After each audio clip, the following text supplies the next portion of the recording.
Hey everyone, I welcome you all to this incredible platform of learn with Meeju. कैसे हैं आप सब अच्छे होंगे, मज़े में होंगे और अच्छे से अपने एग्जाम की तैयारी कर रहे होंगे। देखिए, आज के इस मैराथन सेशन में हम बात करेंगे करंट अफेयर्स की। ये हमारे पास फर्स्ट मैराथन सेशन रहेगा, ठीक है, जिसमें हम डिस्कस करेंगे 2024 और 2025 के करंट अफेयर्स। ठीक है, इस वीडियो सेशन में हमने सिलेक्टेड एमसीक्यूज लिए और सिलेक्टेड जो हमारे पास करंट अफेयर्स जो एग्जाम में पूछे जाते हैं वो कवर करने की कोशिश की है। ये क्लासेस आपके नायब तहसीलदार एग्जाम के लिए, Jammu and Kashmir high court junior assistant exam के लिए और साथ ही साथ जेकेपीएससी एग्जाम के लिए काफ़ी ज़्यादा इंपॉर्टेंट रहने वाली है। ठीक है, क्लास को लास्ट तक देखना। ठीक है, चैनल पे न्यू है तो चैनल को सब्सक्राइब कर लेना ताकि डेली वीडियोस के नोटिफिकेशन आपको टाइमली मिलते रहे और आप इसका बेनिफिट लेते रहें। बाकी टेलीग्राम, इंस्टाग्राम और व्हाट्सएप का लिंक डिस्क्रिप्शन बॉक्स में दिया गया है, वहीं से आप जाके फॉलो कर सकते हैं। ओके, और अगर आपको पेड सब्सक्रिप्शन चाहिए हाई कोर्ट एग्जाम के लिए या फिर एनटी साथ ही साथ जेकेपीएसआई के लिए, व्हाट्सएप नंबर स्क्रीन पे दिया गया है। इस नंबर पे आप मैसेज करके बाकी का प्रोसीजर जान सकते हैं, जिसमें आपको डेली बेसिस पे लेक्चर्स के लिंक प्लस पीडीएफ और साथ साथ सेक्शनल टेस्ट कवर हो जाएंगे ताकि आप अपनी प्रिपरेशन को अच्छा बना सकें। ठीक है, सभी के सभी एस्पायरेंट क्लास को लाइक कर दें और हम अपने इस सेशन को कंटिन्यू करते हैं। अपने पास एक वाटर बॉटल ज़रूर रख लेना, ठीक है, क्योंकि पानी अपने पास होना चाहिए ताकि आप अच्छे से कंसंट्रेशन के साथ क्लास में बैठ सकें और क्लास में ज़्यादा इधर उधर उठ के नहीं जाना चाहिए। क्लास को पूरा वॉच करना चाहिए, तभी आपको हेल्प मिलेगी। ठीक है, let's start. Today our first question is who won the Nobel prize in chemistry 2024 for computational protein design. आपसे क्वेश्चन में पूछा गया है कि हमारे पास नोबेल प्राइज़ केमिस्ट्री में अगर हम 2024 की बात करते हैं तो कंप्यूटेशनल प्रोटीन डिज़ाइन में किसने जीता है। ठीक है ना, देखिए नोबेल प्राइज़ पे क्वेश्चन एग्जाम में बनते हैं, नोबेल प्राइज़ पे क्वेश्चन एग्जाम में बनते हैं, आपको इस चीज़ का पता होना चाहिए। कई बार पेयर फॉर्म में भी क्वेश्चन बनते हैं, स्टेटमेंट वाइज भी बनते हैं। तो यहाँ पे आपको आंसर बताना है, क्या आंसर रहेगा। देखिए, इस क्वेश्चन का आंसर है डेविड बेकर। ठीक है, ऑप्शन नंबर 20 का सही आंसर है। इन्होंने ही नोबेल प्राइज़ जीता था केमिस्ट्री में। अगर हम बात करते हैं 2024 में, किस लिए, कंप्यूटेशनल प्रोटीन डिज़ाइन के लिए। तो ये चीज़ आपको याद रखनी है। फिर आपसे क्वेश्चन में पूछा गया है the Nobel peace prize 2024 was awarded to Nihon Hidankyo for their effort in. आपको पूछा गया है कि हमारे पास नोबेल पीस प्राइज़ जो है 2024 का किसको मिला था, निहान हिडेनक्यू को मिला था। और किस लिए मिला था, क्वेश्चन में ये पूछा गया है। अब इस क्वेश्चन का आंसर क्या रहेगा, इस क्वेश्चन का आंसर है हमारे पास ऑप्शन नंबर सी। ठीक है, achieving a world free of nuclear weapons. Option number C इसका सही आंसर है। पर हम यहाँ पे बात कर लेते हैं नोबेल प्राइज़ इन फिजिक्स 2024 के बारे में। देखिए, नोबेल प्राइज़ इन फिजिक्स 2024 में किसको मिला, जॉन एच हॉपफील्ड को। ये क्वेश्चन एग्जाम में आ चुका है। एंड जॉफ्री हिंटन को मिला। किस लिए मिला, for foundational discoveries enabling machine learning with artificial neural networks. याद रखना, फाउंडेशनल डिस्कवरीज के लिए मिला था। ठीक है, जो इनेबल करेगा मशीन लर्निंग को किसके साथ, आर्टिफिशियल न्यूरल नेटवर्क के साथ। ये पॉइंट आपने नोट किया होगा। और यहीं पे आपको याद रखना है नोबेल प्राइज़ इन केमिस्ट्री के बारे में अगर हम बात करते हैं तो ये डेविड बेकर को मिला था। किस लिए मिला था, फॉर कंप्यूटेशनल प्रोटीन डिज़ाइन के लिए मिला था। और यहाँ पे आप नाम याद रख सकते हैं, डेमिस हैसेबिस एंड जॉन जंपर को भी मिला था फॉर प्रोटीन स्ट्रक्चर प्रेडिक्शन के लिए। तो ये पॉइंट भी आप नोट करेंगे। हम ट्रिक के थ्रू भी देखेंगे कि आपको ये नाम कैसे याद रखने हैं। फिर नोबेल प्राइज़ फिजियोलॉजी और मेडिसिन 2024 की बात करें तो किसको मिला, ये हमारे पास मिला है विक्टर एम्ब्रोस को और साथ साथ गैरी रूकन को। ठीक है, इनका नाम याद रखेंगे, for the discovery of micro RNA and its role in gene regulation. ये चीज़ क्लियर हुई। किस लिए मिला था, डिस्कवरी ऑफ माइक्रो आरएनए के लिए, और इनका जो रोल रहा है जीन रेगुलेशन में। फिर नोबेल प्राइज़ लिटरेचर 2024 की बात करते हैं तो किसको मिला, हैंग कैंग को। इंपॉर्टेंट है, नोट करो। For poetic prose confronting historical traumas and revealing human fragility. याद रखना, किस लिए मिला था, poetic prose confronting historical traumas के लिए एंड रिवीलिंग करना ह्यूमन फ्रेजिलिटी के लिए। इस चीज़ के लिए हमारे पास नोबेल प्राइज़ लिटरेचर में 2024 की बात की जाए तो हैंग कैंग को मिला। फिर ये पे अगर हम बात करते हैं नोबेल पीस प्राइज़ 2024 की, तो ये किसको मिला है, ये हमारे पास निहान हिडेनक्यू को मिला है for effort to achieve a nuclear free world and sharing survivor testimonies. ठीक है, तो ये पॉइंट आप नोट करेंगे, किस लिए मिला, for efforts to achieve nuclear free world. Okay, फिर यहीं पे आपने याद रखना है Nobel prize in economic sciences 2024 की अगर हम बात करते हैं, ये किसको मिला, Daron Acemoglu, Simon Johnson and James A Robinson को मिला है for studies on how institutions are formed and effect prosperity. तो ये तो हमने देख लिया कि किस किस आदमी को कौन सी फील्ड में यहाँ पे नोबेल प्राइज़ मिला और किस चीज़ के लिए मिला, ये तो आप याद रखेंगे, ठीक है। अब यहीं पे ट्रिक के थ्रू कैसे याद रखेंगे, देखें ये वाला ट्रिक आपने याद रखना है, happy boys have amazing hope and results. अब देखें यहाँ पे ये लाइन आपने जब याद की तो आपको कैसे याद रहेगा। हैप्पी की अगर हम बात करते हैं, एच जो पहला वर्ड है, हॉपफील्ड एंड हिंटन का नाम याद रखना, ठीक है। जैसे कि मैंने बोला था कि मशीन लर्निंग में इनको मिला है फिजिक्स में, समझ आया। बॉयज़ का बी याद रखना, बेकर, यानी कि इनको प्रोटीन डिज़ाइन के लिए मिला था केमिस्ट्री में। फिर यहीं पे हैव का एच याद रखना, ठीक है, हेसाबिस एंड जंपर, ठीक है, प्रोटीन स्ट्रक्चर के लिए इनको मिला केमिस्ट्री में। फिर यहीं पे अमेजिंग से क्या हुआ, एम्ब्रॉस एंड रोकुन, ठीक है, जिनको मिला माइक्रो आरएनए डिस्कवरी के लिए और मेडिसिन फील्ड में इनको ये नोबेल प्राइज़ मिला। फिर यहीं पे हॉप की बात करें तो Han Kang historical trauma and poetic prose के लिए इनको मिला था लिटरेचर में। एंड की बात करें तो एंड से एंटी न्यू ग्रुप जिसमें नाइहॉन हाइडेंक्यू आते हैं, पीस एफर्ट के लिए इनको मिला था। रिजल्ट से अगर हम याद रखते हैं तो रॉबिन्सन, एस मोगलो आता है एंड जॉनसन, ठीक है। जैसे कि मैंने बोला इकोनॉमिक साइंस में इनको मिला था इंस्टीट्यूशन स्टडी के लिए। तो ये आप याद रख लेना नोबेल प्राइज़ 2024 के लिए, ठीक है, 2024 के लिए। जो भी मैंने आपको नेम बताए हैं, जो ट्रिक बताया है, ठीक है, आपको क्वेश्चन एग्जाम में बन सकता है। फिर यहीं पे जब हम कुछ फैक्ट्स की बात करते हैं अबाउट नोबेल प्राइज़, तो क्या याद रखना है, ओरिजिन ऑफ नोबेल प्राइज़ को याद रखना है। ऑन 27 नवंबर 1995 को अल्फ्रेड नोबेल ने साइन किया था अपना लास्ट विल, जिसमें इन्होंने डेडिकेटिंग किया most of his fortune to create prizes in physics, chemistry, physiology और मेडिसन, लिटरेचर एंड पीस। अब आपको ये चीज़ मालूम होनी चाहिए कि हमारे पास जो नोबेल प्राइज़ है ना वो कौन सी फील्ड में दिया जाता है। फिजिक्स में दिया जाता है, केमिस्ट्री में दिया जाता है, फिजियोलॉजी और मेडिसिन में दिया जाता है, लिटरेचर एंड पीस में दिया जाता है। ये भी क्वेश्चन एग्जाम में बन जाता है, तो ये पॉइंट आप नोट करेंगे, ओके। फिर एडिशन ऑफ इकोनॉमिक्स प्राइज़ की बात करें तो यहाँ पे क्या होता है 1968 में, कब 1968 में आप नोट करेंगे स्वेरियस रिक्सबैंक स्वीडन सेंट्रल बैंक, याद रखना ये इस्टेब्लिश किया गया था 1968 में। हमारे पास स्वेरियस रिक्सबैंक की अगर हम बात करते हैं, स्वीडन सेंट्रल बैंक ये इस्टेब्लिश्ड होता है। तो यहाँ पे स्वेरियस रिक्सबैंक प्राइज़ की बात करें इन economic sciences in memory of Alfred Nobel, यहाँ पे याद रखना दिया जाता है। तो ये एडिशन कब हुआ 1968 में। तो ये पॉइंट आप नोट कर लेना, ये भी एग्जाम में क्वेश्चन बनता है। और इस बैंक का ज़रूर नाम याद रखना, ठीक है, स्वीडन सेंट्रल बैंक, ठीक।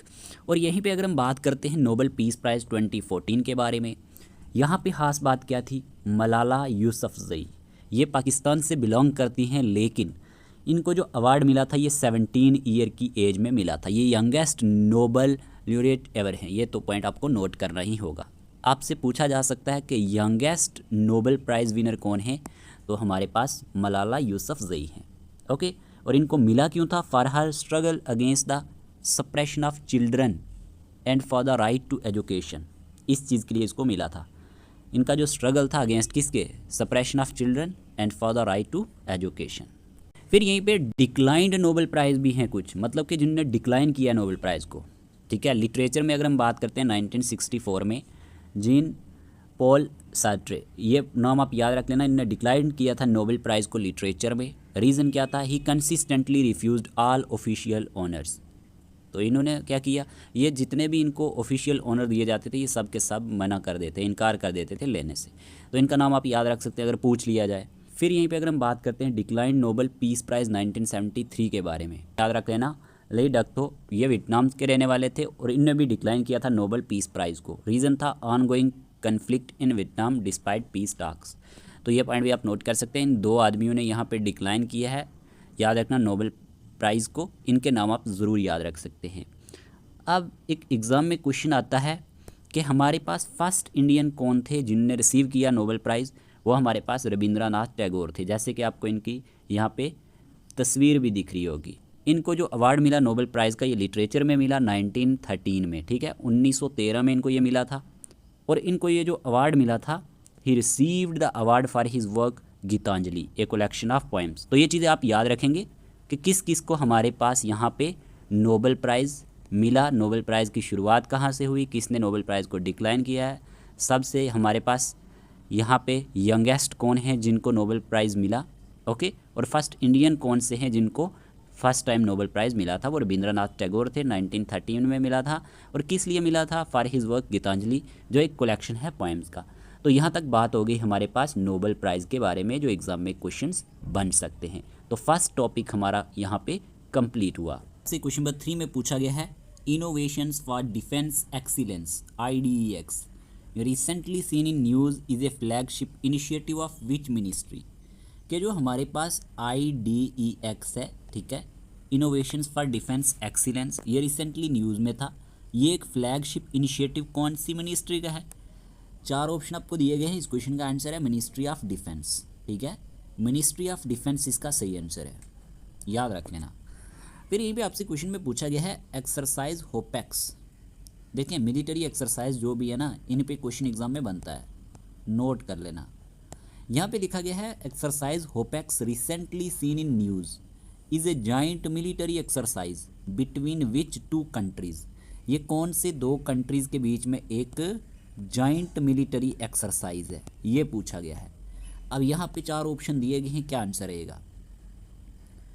इस क्वेश्चन का आंसर है इंडिया एंड इजिप्ट, ठीक है, इंडिया एंड इजिप्ट ही इसका सही आंसर है, ठीक है, नोट कर लेना। जो एक्सरसाइज होपेक्स है ये रिसेंटली न्यूज़ में थी और ये एक जॉइंट मिलिट्री एक्सरसाइज है कौन से 2 कंट्री के बीच में? इंडिया एंड इजिप्ट के बीच में, इंडिया एंड इजिप्ट, ओके। फिर आपसे क्वेश्चन में पूछा गया है recently which country successfully test fired an air surface anti radiation missile Rudram first, ठीक है। आपसे पूछा गया है कि हमारे पास कौन से कंट्री ने सक्सेसफुली टेस्ट किया, फायर्ड किया एक air surface anti radiation missile Rudram first, पूछा जा सकता है। बताइए क्या आंसर रहेगा? इस क्वेश्चन का आंसर है India, India is the correct answer, ठीक है। इंडिया ने सक्सेसफुली टेस्ट किया है fired an air surface anti radiation missile Rudram first, Rudram first इसका नाम आप याद रख लेना। फिर ये पे क्वेश्चन में पूछा गया है which country hosts 21st edition of the multinational joint military exercise Khan Quest 2024?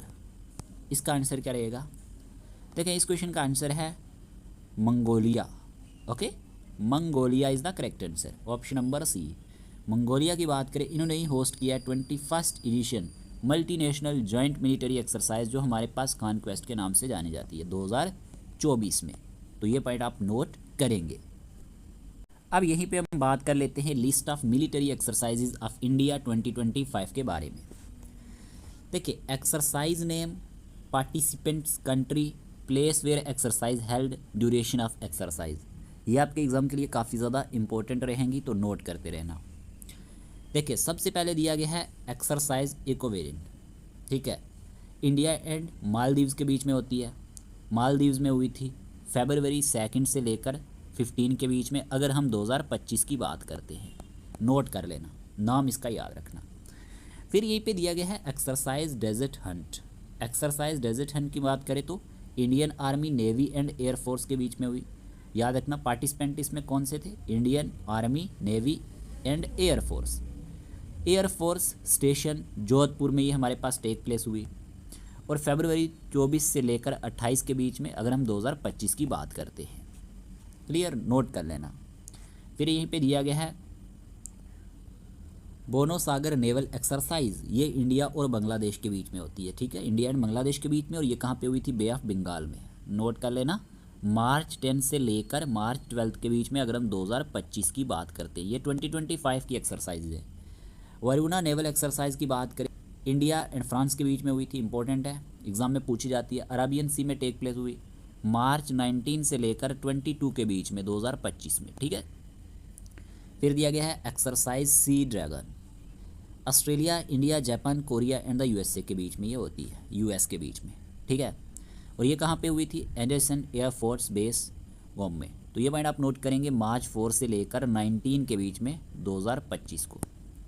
फिर यहीं पे अगर हम बात करते हैं इंदिरा 2025 नेवल एक्सरसाइज, ये किसके बीच में होती है? ये इंडिया एंड रशिया के बीच में होती है, नोट कर लेना। इंदिरा 2025 नेवल एक्सरसाइज की बात करें दो फेसेस में हुई थी बे ऑफ बंगाल में, ठीक है। दो फेस की बात करें तो पहली जो हुई थी मार्च 28 से 30 के बीच में, और दूसरी सी फेस की बात करें मार्च 31 से 2 अप्रैल के बीच में। बात कर रहा हूँ इंदिरा 2025 नेवल एक्सरसाइज की, ठीक है। यहीं पे हम बात कर लेते हैं। फिर हमारे पास आ जाता है एक्सरसाइज टाइगर ट्रम्प। अब ये क्या है, इंपॉर्टेंट है, नोट करो। Bilateral tri service humanitarian assistance and disaster relief है, HADR एक्सरसाइज है। इसका फुल एब्रीविएशन भी नोट कर लेना। India and the United State के बीच में हुई थी, eastern seaboard of India में हुई थी। 1 अप्रैल से लेकर 13 अप्रैल 2025 के बीच में ये हुई थी। देखें, आप कुछ भी छोड़ नहीं सकते। जो भी चीज़ें मैं यहाँ पे डिस्कस कर रहा हूँ ना, एग्ज़ाम में पूछी जाती हैं, पढ़नी तो पड़ेंगी। आपका काम है अच्छे से इन चीज़ों को रिवाइज़ करो। हमारा काम है आपको पढ़ाना, आपका काम है अच्छे से चीज़ों को रिवाइज़ करना और अपनी जॉब लेना। फिर हमारे पास दिया गया है डिस्ट्रिक्ट मिलिट्री एक्सरसाइज। ये इंडिया एंड उज़्बेकिस्तान के बीच में होती है, ठीक है। और ये पुणे में हुई थी। जगह का नाम भी याद रख सकते हैं, ऑन पुणे में 16 अप्रैल 2025 को हुई। फिर हमारे पास पैसेज एक्सरसाइज है, जिसे आप पसेक्स के नाम से भी जानते हैं, ठीक है। पसेक्स के नाम से भी आप जानते हैं। ये इंडिया UK नेवल ड्रिल के बीच में होती है और नॉर्थ अरेबियन सी में हुई थी जून 9 से लेकर 10 के बीच में। अगर हम 2025 की बात करते हैं तो ये हमारे पास 2025 की कुछ इंपॉर्टेंट एक्सरसाइजेज थी जो अभी तक टेक प्लेस हो चुकी हैं 2025 की। तो एग्ज़ाम में क्वेश्चन बन सकता है, नोट कर लेना, याद कर लेना। अब यहीं पे हम 2024 की भी देख लेते हैं। 2024 की बात करें तो सबसे पहले आपने याद रखना है यहाँ पे एक्सरसाइज डेजर्ट साइक्लोन, ठीक है। इंडिया और UAE के बीच में हुई और कहाँ पे हुई, राजस्थान इंडिया में 2 जनवरी से लेकर 15 जनवरी 2024 में। अगर आपसे पूछा जाए डेजर्ट साइक्लोन किसके बीच में हुई, इंडिया एंड UAE के बीच में। डेट नहीं पूछी जाती, लेकिन प्लेस और खास करके कंट्रीज़ का नेम ज़रूर पूछा जाता है। कंट्रीज़ नेम ज़रूर याद रखना। फिर यहीं पे exercise cyclone first India and Egypt के बीच में होती है, ठीक है। तो ये आप नोट कर लेना, इजिप्ट में हुई थी 22 जनवरी से लेकर 1 फरवरी 2024 के बीच में, ठीक है ना। फिर एक्सरसाइज खंजार की बात करें तो इंडिया एंड किर्गिस्तान के बीच में होती है, हिमाचल प्रदेश में टेक प्लेस हुई थी। ये इंपॉर्टेंट है, नोट करना, ये एक एग्ज़ाम में पूछी गई है अभी, ठीक है। 22 जनवरी से लेकर 3 फरवरी 2024 के बीच में ये टेक प्लेस हुई थी। इसी के साथ साडा तनसीक, ये जो हमारे पास है साडा तनसीक, ये इंडिया और सऊदी अरबिया के बीच में होती है। राजस्थान इंडिया में हुई थी 29 जनवरी से लेकर 10 फरवरी 2024 के बीच में। फिर धर्मा गार्डियन की बात करें तो इंडिया एंड जापान के बीच में होती है, राजस्थान में हुई थी 25 फरवरी से लेकर 9 मार्च 2024 के बीच में। ट्रीज़ के नेम ज़रूर याद रखना। धर्मा गार्डियन जो है इंडिया एंड जापान के बीच में होती है। फिर हमारे पास है समुद्रा लक्ष्मणा, इंडिया एंड मलेशिया के बीच में होती है, याद रखना। विशाखापट्टनम में टेक प्लेस हुई थी, कब, 28 फरवरी से लेकर 2 मार्च 2024 के बीच में। Samudra Laxman, India and Malaysia, okay. फिर हमारे पास है एक्सरसाइज लिमिटेड 2024। ये हमारे पास इंडिया एंड सेशल्स के बीच में हुई थी, सेशल्स में 18 मार्च से लेकर 27 मार्च 2024 में। एक्सरसाइज डस्लिक ऑलरेडी बता दिया, 2024 में जो हुई थी इंडिया एंड उज़्बेकिस्तान के बीच में, टर्मेज उज़्बेकिस्तान में हुई थी। एक्सरसाइज साइबर सुरक्षा की बात करें, इंडिया की एक्सरसाइज है, ठीक है, ये पॉइंट आप नोट कर सकते हैं। फिर यहीं पे मिलिट्री एक्सरसाइज शक्ति, ये इंडिया और फ्रांस के बीच में टेक प्लेस होती है, इंपॉर्टेंट है, पूछा जाता है एक्सरसाइज शक्ति के बारे में कि ये किसके बीच में होती है। तो एक्सरसाइज शक्ति मेरे प्यारे दोस्तों इंडिया और फ्रांस के बीच में होती है, इंडिया एंड फ्रांस, क्लियर। तो ये कहाँ पे हुई थी, उमरोय मेघालय इंडिया में 13 मई से लेकर 26 मई 2024 के बीच में, ठीक है। अब यहीं ना कहीं बार इंपॉर्टेंट मल्टीलेटरल मिलिट्री एक्सरसाइज पे क्वेश्चन बन जाता है। यहाँ पे दिया गया है important multilateral military exercise of India 2024-2025।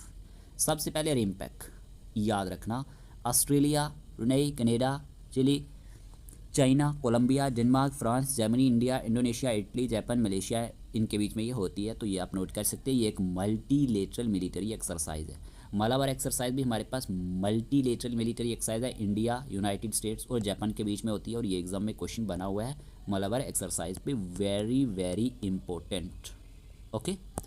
Cobra gold की बात करें तो एशिया पैसिफिक कंट्रीज़ के बीच में होती है। वेदना की बात करें, एक्सरसाइज संवेदना, ये साउथ एशियन रीजन नेशन के बीच में होती है, इसका नाम क्या है, संवेदना, ओके।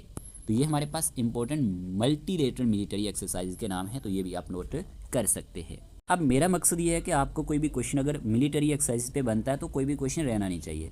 इंडियन एयरफोर्स एक्सरसाइज 2024-2025 की बात करें तो गरुड़ा जो है ये हमारे पास इंडियन एयरफोर्स की एक्सरसाइज है। ये एक बाईलेटरल एक्सरसाइज है जिसका फोकस है लार्ज फोर्स एम्प्लॉयमेंट पे एंड कम्बैट ड्रिल्स के साथ। इंडिया एंड फ्रांस के बीच में होती है, ऑलरेडी मैंने आपको बताया था। और यहीं पे ईस्टर्न ब्रिज, ये भी इंपॉर्टेंट है, ये इन्हांसिस करती है जॉइंट एयरफोर्स ऑपरेशंस को एंड म्यूचुअल अंडरस्टैंडिंग को। और ये इंडिया एंड ओमान के बीच में, अगर आपसे पूछा जाए ना कि एक्सरसाइज ईस्टर्न ब्रिज किसके बीच में होती है, तो इंडिया एंड ओमान के बीच में होती है। क्लियर।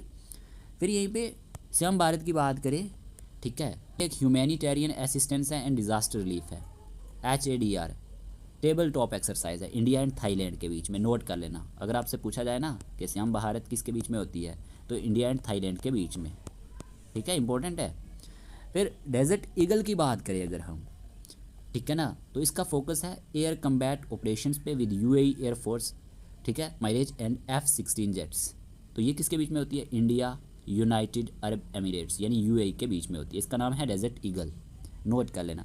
एक्सरसाइज रेड फ्लैग की बात करें तो ये प्रोवाइड करती है advanced aerial combat training, India United State के बीच में होती है। नाम क्या है इसका, red flag. Exercise red flag किसके बीच में होती है, इंडिया यूनाइटेड स्टेट्स के बीच में। और यहीं पे डेजर्ट नाइट 21 की बात करें, ये एक joint air exercise featuring Rafale aircraft from both India and France के बीच में है। इंडिया एंड फ्रांस के बीच में होती है डेजर्ट नाइट 21, ये भी आप नोट कर लेना। क्लियर। फिर यहीं पे हमारे पास आ जाता है Indian army exercise 2024-2025। Exercise name की बात करें, युद्ध अभ्यास, याद रखना, focuses on counter terrorism and peace keeping operation. India and USA के बीच में होती है। युद्ध अभ्यास किसके बीच में होती है, नोट करो, इंडिया और USA के बीच में। नोमैडिक एलिफेंट, ये किसके बीच में होती है, ये counter insurgency and jungle warfare operation है मॉन्टेनियस टेरेन में। तो ये हमारे पास इंडिया एंड मंगोलिया के बीच में होती है। पूछा जाए ना कि नोमैडिक एलिफेंट किसके बीच में होती है, तो मेरे प्यारे दोस्तों इंडिया और मंगोलिया के बीच में होती है। बिल्कुल आराम से क्लास को वॉच करना है, बोर फील नहीं करना है। आप छोटे छोटे टारगेट लेके चल सकते हैं। मतलब आपने 30 मिनट वीडियो देखा, फिर आप 10 मिनट ब्रेक ले सकते हैं, फिर आपने 30 मिनट वीडियो देखा, फिर आप ब्रेक ले सकते हैं, ठीक है। तो इसमें आपको कोई भी कन्फ्यूजन नहीं होनी चाहिए। फिर है शक्ति एक्सरसाइज। शक्ति की बात करें तो ये एक बाईलेटरल एक्सरसाइज है जिसका फोकस है counter terrorism in semi urban environment पे, इंडिया और फ्रांस के बीच में, ऑलरेडी आपको बताया। हैंड इन हैंड एक्सरसाइज की बात करें तो इसका फोकस है joint operation in counter terrorism and disaster relief, ये भी आप नोट कर लेना। हैंड इन हैंड इंडिया और चाइना के बीच में है, ये भी इंपॉर्टेंट है, नोट कर लेना। इंडिया एंड चाइना के बीच में है hand in hand exercise, okay. फिर हमारे पास है धर्मा गार्डियन, ऑलरेडी हमने शुरू में पढ़ा। इसका फोकस है counter terrorism and jungle warfare पे और इंडिया एंड जापान के बीच में होती है। ये ज़रूर याद रख लेना, शुरू में ही आपको मैंने बता दिया था और खंजार के बारे में भी बता दिया था। ये इन्हांसिस करती है cooperation in counter terrorism in high altitude terrain में, इंडिया और किर्गिस्तान के बीच में होती है खंजार, ओके। पास इंडियन नेवी एक्सरसाइजेज भी आती हैं। अगर हम बात करते हैं 2024-25 की, तो यहाँ पे स्लाइनेक्स, ये एग्जाम में पूछा जाता है, ठीक है। स्लाइनेक्स जो है ये इन्हांसिस करती है इंटरोपरेबिलिटी इन मैरी टाइम ऑपरेशंस में, इंडिया और श्रीलंका के बीच में होती है। अगर आपसे पूछा जाए ना कि स्लाइनेक्स किसके बीच में होती है, तो इंडिया एंड श्रीलंका के बीच में होती है, ये पॉइंट आप नोट करेंगे। यहीं पे इंदिरा नेवी की बात करें तो ये एक जॉइंट मैरी टाइम एक्सरसाइज है। फोकसिंग है इसका किस पे, anti terrorism and naval drill पे, इंडिया और रशिया के बीच में होती है। वरुणा एक्सरसाइज, ठीक है, वरुणा के बारे में बात करें तो ये एक बाईलेटरल नेवल एक्सरसाइज है जिसका फोकस है joint operation and maritime security पे, इंडिया और फ्रांस के बीच में होती है। किसके बीच में, इंडिया और फ्रांस के बीच में। फिर यहीं पे अगर हम बात करते हैं कोंकण के बारे में, कोंकण जो है ये इन्हांसिस करती है maritime cooperation between the Indian and British navies के बीच में, ठीक है। कोंकण के बारे में याद रख लेना, इंडिया यूनाइटेड किंगडम के बीच में ये एक्सरसाइज होती है। फिर हमारे पास ना ये इंपॉर्टेंट एक्सरसाइज है नसीम अल बहर, इंपॉर्टेंट है। नसीम अल बहर की बात करें तो ये एक बाईलेटरल एक्सरसाइज है जिसका फोकस है मैरीटाइम ऑपरेशंस पे एंड सिक्योरिटी ड्रिल्स पे, इंडिया एंड ओमान के बीच में होती है। इसका नाम आप याद रखना, नसीम अल बहर। सिम्बैक्स, ये भी पूछा जाता है, ये इन्हांसिस करती है डिफेंस टाइज को with A focus on maritime security and operations, India और सिंगापुर के बीच में होती है। अब देखो, आप कह रहे होंगे कि इतनी सारी एक्सरसाइजेज क्यों पढ़ाई हमें। अब देखें, हमें तो मालूम नहीं ना कौन सी एक्सरसाइज एग्जाम में आ जाएगी, इसीलिए मैंने सारी कवर करने की कोशिश की। अब आपको एग्जामिनर क्वेश्चन कैसे बनाएगा, वन लाइनर फॉर्म में भी बना सकता है और पेयर फॉर्म में भी बना सकता है। पेयर फॉर्म में बनाएगा तो आप इजीली एलिमिनेट करके इसका आंसर दे सकते हैं, या कॉलम फॉर्म में। तो इसीलिए इंपॉर्टेंट था कि सारी एक्सरसाइज आपको कवर करवाई जाए। करंट अफेयर्स के लिए आपको कहीं से भी पढ़ने की नीड नहीं पड़ेगी, हर एक चीज़ अच्छे से यहाँ पे इन डिटेल हम कवर कर देंगे। ठीक है, बस आपका काम है क्लास को लास्ट तक देखना और चैनल को सब्सक्राइब कर लेना, ताकि डेली वीडियोज़ के नोटिफिकेशन आपको टाइमली मिलते रहें और आप इसका बेनिफिट लेते रहें। ओके, तो यहाँ पे हमारे पास एक्सरसाइजेज वाला टॉपिक कंप्लीट हुआ। अब हम बात करते हैं नेक्स्ट टॉपिक की। फिर यहीं पे आपसे क्वेश्चन नंबर 7 में पूछा गया है, where was the 6th BIMSTEC summit held on April 4, 2025। कि हमारे पास 6th नंबर की जो बिम्स्टेक, ठीक है ना, बिम्स्टेक समिट थी जो हेल्ड हुई 4 अप्रैल 2025 को, ये कहाँ पे हेल्ड हुई? देखिए इस क्वेश्चन का आंसर है बैंकॉक, ऑप्शन नंबर सी। ठीक है, कहाँ पे हेल्ड हुई थी? बैंकॉक में हेल्ड हुई थी, याद रख लेना, इंपॉर्टेंट क्वेश्चन है। फिर साथ ही साथ आपसे क्वेश्चन में पूछा गया है, which country assume the chairmanship of BIMSTEC during the 6th summit in 2025। यहाँ पे आंसर क्या रहेगा? कौन से कंट्री ने एज्यूम्ड किया है चेयरमैनशिप किसका? बिम्स्टेक का, ड्यूरिंग 6th समिट 2025 में? तो इस क्वेश्चन का आंसर है Bangladesh. Bangladesh is the correct answer. Okay, Bangladesh. अब हम बात कर लेते हैं बिम्स्टेक के बारे में, क्योंकि इस पर क्वेश्चन एग्जाम में बनता है।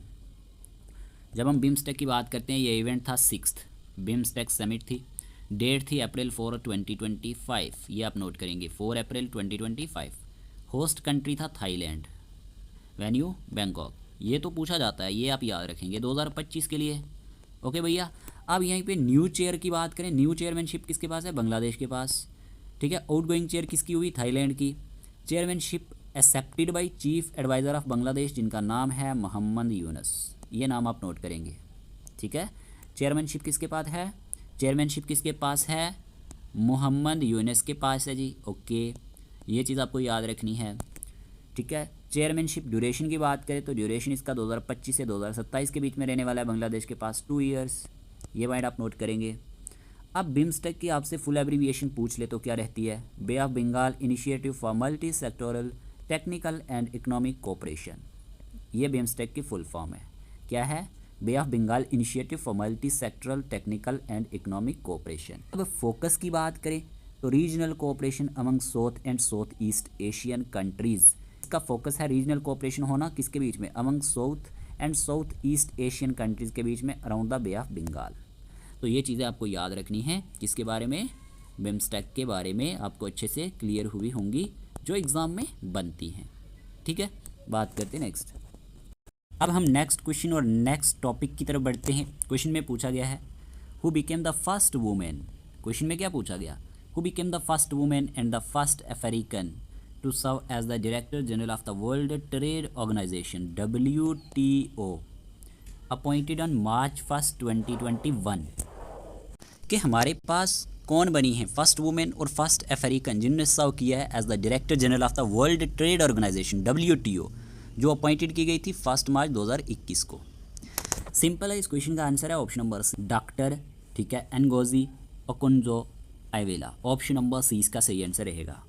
ये हमारे पास फर्स्ट वुमेन बनी है एंड फर्स्ट अफ्रीकन है जिन्होंने सर्व किया as the director general of the world trade organization WTO, और ये अपॉइंट की गई थी 1 मार्च 2021 को, और अभी भी यही है, इसीलिए इम्पोर्टेंट है।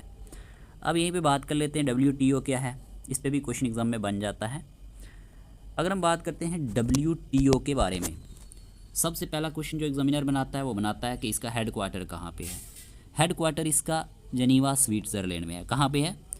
WTO का हेड क्वार्टर हमारे पास जेनीवा स्विट्ज़रलैंड में है। हेड क्वार्टर्स बिल्डिंग नेम की बात करें तो सेंटर विलियम रैपिड, इसका नाम है CWR। सिग्निफिकेंस की बात करें तो ये होम है किसका? WTO सेक्रेटरीट का, सिंस इट्स इस्टेब्लिशमेंट इन 1995 से जब से इसकी इस्टेब्लिशमेंट हुई है, तो याद रख लेना ये इस बिल्डिंग का नेम है centre William rapid. WTO established कब किया गया था? 1995 को, 1995 में। ये वर्ड आप नोट करेंगे। और करंट डायरेक्टर जनरल के बारे में अगर पूछ लेगा तो डॉक्टर नगोजी ओकुंजो-इवेला इसके हमारे पास डायरेक्टर जनरल हैं, करंट डायरेक्टर जनरल हैं। तो इसीलिए इंपॉर्टेंट हो जाता है। अपॉइंटमेंट डेट की बात करें तो मार्च 1 2021 को ये अपॉइंटमेंट किए गए थे। हिस्टोरिक अचीवमेंट की बात करें तो ये फर्स्ट वुमेन बने थे, ठीक है, फर्स्ट वुमेन बनी थी and first African to lead the WTO, जिसने क्या किया है, लीड किया WTO को, वर्ल्ड ट्रेड ऑर्गेनाइजेशन को। जेनीवा रोल की बात करें तो hosts many UN agencies and international organization. WTO का अगर आपसे फंक्शन पूछा जाए तो ये ओवरसीज करता है ग्लोबल ट्रेड रूल्स को अमंग नेशंस के बीच में। जितने भी हमारे पास ग्लोबल ट्रेड रूल्स हैं अमंग नेशन के बीच में, तो ये हमारे पास ओवरसी करने का जो काम है ये WTO का है, ठीक है। इसकी इस्टेब्लिशमेंट याद रख लेना 1995, इसका हेडक्वार्टर याद रख लेना जेनीवा स्विट्ज़रलैंड, और इसके करंट डायरेक्टर जनरल याद रख लेना डॉक्टर नगोजी ओकोंजो अविला, इसके हमारे पास करंट डायरेक्टर जनरल हैं। तो यहाँ पे आपको WTO के बारे में सारी समझ आ चुकी होगी, ओके, दोबारा रिपीट करने की नीड नहीं होनी चाहिए। अब क्वेश्चन नंबर 10 में आपसे पूछा गया है who is the current president of the world bank, के हमारे पास करंट प्रेसिडेंट कौन है वर्ल्ड बैंक के, जो अपॉइंटेड किए गए थे फॉर ए 5 ईयर टर्म के लिए, और इनकी जो टर्म स्टार्ट हुई थी ये जून 2 2023 से स्टार्ट हुई थी, ठीक है। तो आपको बताना है करंट प्रेसिडेंट वर्ल्ड बैंक के कौन है। तो इस क्वेश्चन का आंसर सिंपल है, अजय बंगा, ठीक है, अजय बंगा इसका सही आंसर है, ठीक है, अजय बंगा इज़ द करेक्ट आंसर, ये आप नोट करेंगे, ठीक है। अब देखिए जब वर्ल्ड बैंक की बात होती है तो करंट प्रेसिडेंट के बारे में मैंने आपको बता दिया, अजय बंगा जी हैं, पहला पॉइंट। दूसरा आप याद रखेंगे कि इनकी टर्म जो है ये स्टार्ट हुई थी 2 जून 2023 से, और टर्म ड्यूरेशन जो रहता है वो 5 साल रहता है। कितना रहता है? 5 साल के लिए रहता है, ओके। वर्ल्ड बैंक इस्टेब्लिश्ड कब हुआ था, ये डेट कई बार एग्जाम में पूछी जा चुकी है। तो 1944 में हमारे पास वर्ल्ड बैंक इस्टेब्लिश्ड किया जाता है, ठीक है ना। अगर आपसे कॉलम वाइज कहीं पे एग्जाम में क्वेश्चन आ जाए तो आप याद रखेंगे कि वर्ल्ड बैंक की इस्टेब्लिशमेंट 1944 में हुई थी, ठीक है ना। क्रिएटेड एट की बात करें तो United Nations monetary and financial conference location की बात करें तो Bretton Woods, New Hampshire USA। Conference की बात करें डेट की तो जुलाई 1944, ओके। और यहीं पे अगर आपसे पूछा जाए इनिशियल इसका पर्पज़ क्या था, वर्ल्ड बैंक के अगर हम पर्पज़ की बात करते हैं इनिशियली टू हेल्प करना, रीबिल्ड करना यूरोप को एंड जापान को आफ्टर वर्ल्ड वॉर 2 के बाद, ठीक है। इसका मकसद था कि हम रीबिल्ड करेंगे यूरोप को और जापान को वर्ल्ड वॉर 2 के बाद। फिर करंट रोल क्या है इसका, प्रोवाइड करता है फाइनेंशियल एंड टेक्निकल असिस्टेंस, किसको, डेवलपिंग कंट्रीज़ को। जितने भी हमारे पास डेवलपिंग कंट्रीज़ है ना, इनको ये हमारे पास प्रोवाइड करता है फाइनेंशियल एंड टेक्निकल असिस्टेंस। तो आप ये सारी की सारी चीज़ें याद रखेंगे किसके बारे में, वर्ल्ड बैंक के बारे में। और आपसे पूछा जाए करंट हेड कौन है इसके, तो आप याद रखेंगे अजय बंगा हैं, ठीक है। करंट प्रेसिडेंट कौन है वर्ल्ड बैंक के, तो अजय बंगा हैं, ये पॉइंट आप नोट करेंगे। 5 ईयर याद रखना, टोटल जो है हमारे पास टर्म ड्यूरेशन रहता है प्रेसिडेंट का वर्ल्ड बैंक के। तो यहाँ पे ये चीज़ें आपको कवर हुई होंगी। 1944 में वर्ल्ड बैंक इस्टेब्लिश्ड किया गया था, क्लियर। सारी चीज़ें आपको अच्छे से क्लियर होनी चाहिए, कोई भी जल्दी नहीं है, ठीक है ना। स्टडी में कभी भी जल्दी नहीं करनी चाहिए, जब आप अच्छे से पढ़ेंगे तभी आप कामयाब होंगे। यहीं पे क्वेश्चन नंबर 11 में पूछा गया है what is the title of the strategic document adopted at the 2025 ASEAN summit in Kuala Lumpur, ठीक है ना। Kuala Lumpur aimed at guiding the bloc through global mega trends over the next 2 decades. आपको बताना है यहाँ पे एशियान पे क्वेश्चन बना है, ठीक है ना। एशियान समिट 2025 पे क्वेश्चन बना है। तो इस क्वेश्चन का आंसर है ASEAN 2045 our shared future. ASEAN note कर सकते हैं, एशियान 2045 आवर शेयर्ड फ्यूचर, ठीक है। ये इसका सही आंसर रहने वाला है, ये इसका टाइटल था। अब देखें जब हम बात करते हैं एशियान समिट 2025 के बारे में, आपको क्या क्या याद रखना है। समिट लोकेशन एंड टाइमिंग की बात करें तो ये हेल्ड हुई थी कोलालमपुर मलेशिया में, कब, मई 26 से लेकर 27 के बीच में। अब की बात है 2025 की बात है, और ये कहाँ पे हेल्ड हुई थी, मलेशिया में। कहाँ पे, कोलालमपुर में। अब यहाँ पे अगर हम बात करते हैं कुछ मेन पॉइंट्स की जो एग्ज़ाम के लिए इंपॉर्टेंट हैं, वो क्या है, जैसे चेयरमैनशिप और थीम मलेशिया में हुई 2025 में, ठीक है। अगर हम बात करते हैं चेयरमैनशिप थीम के बारे में, इंक्लूसिविटी एंड सस्टेनेबिलिटी, ये पॉइंट बहुत ज़्यादा इंपॉर्टेंट है, नोट करो।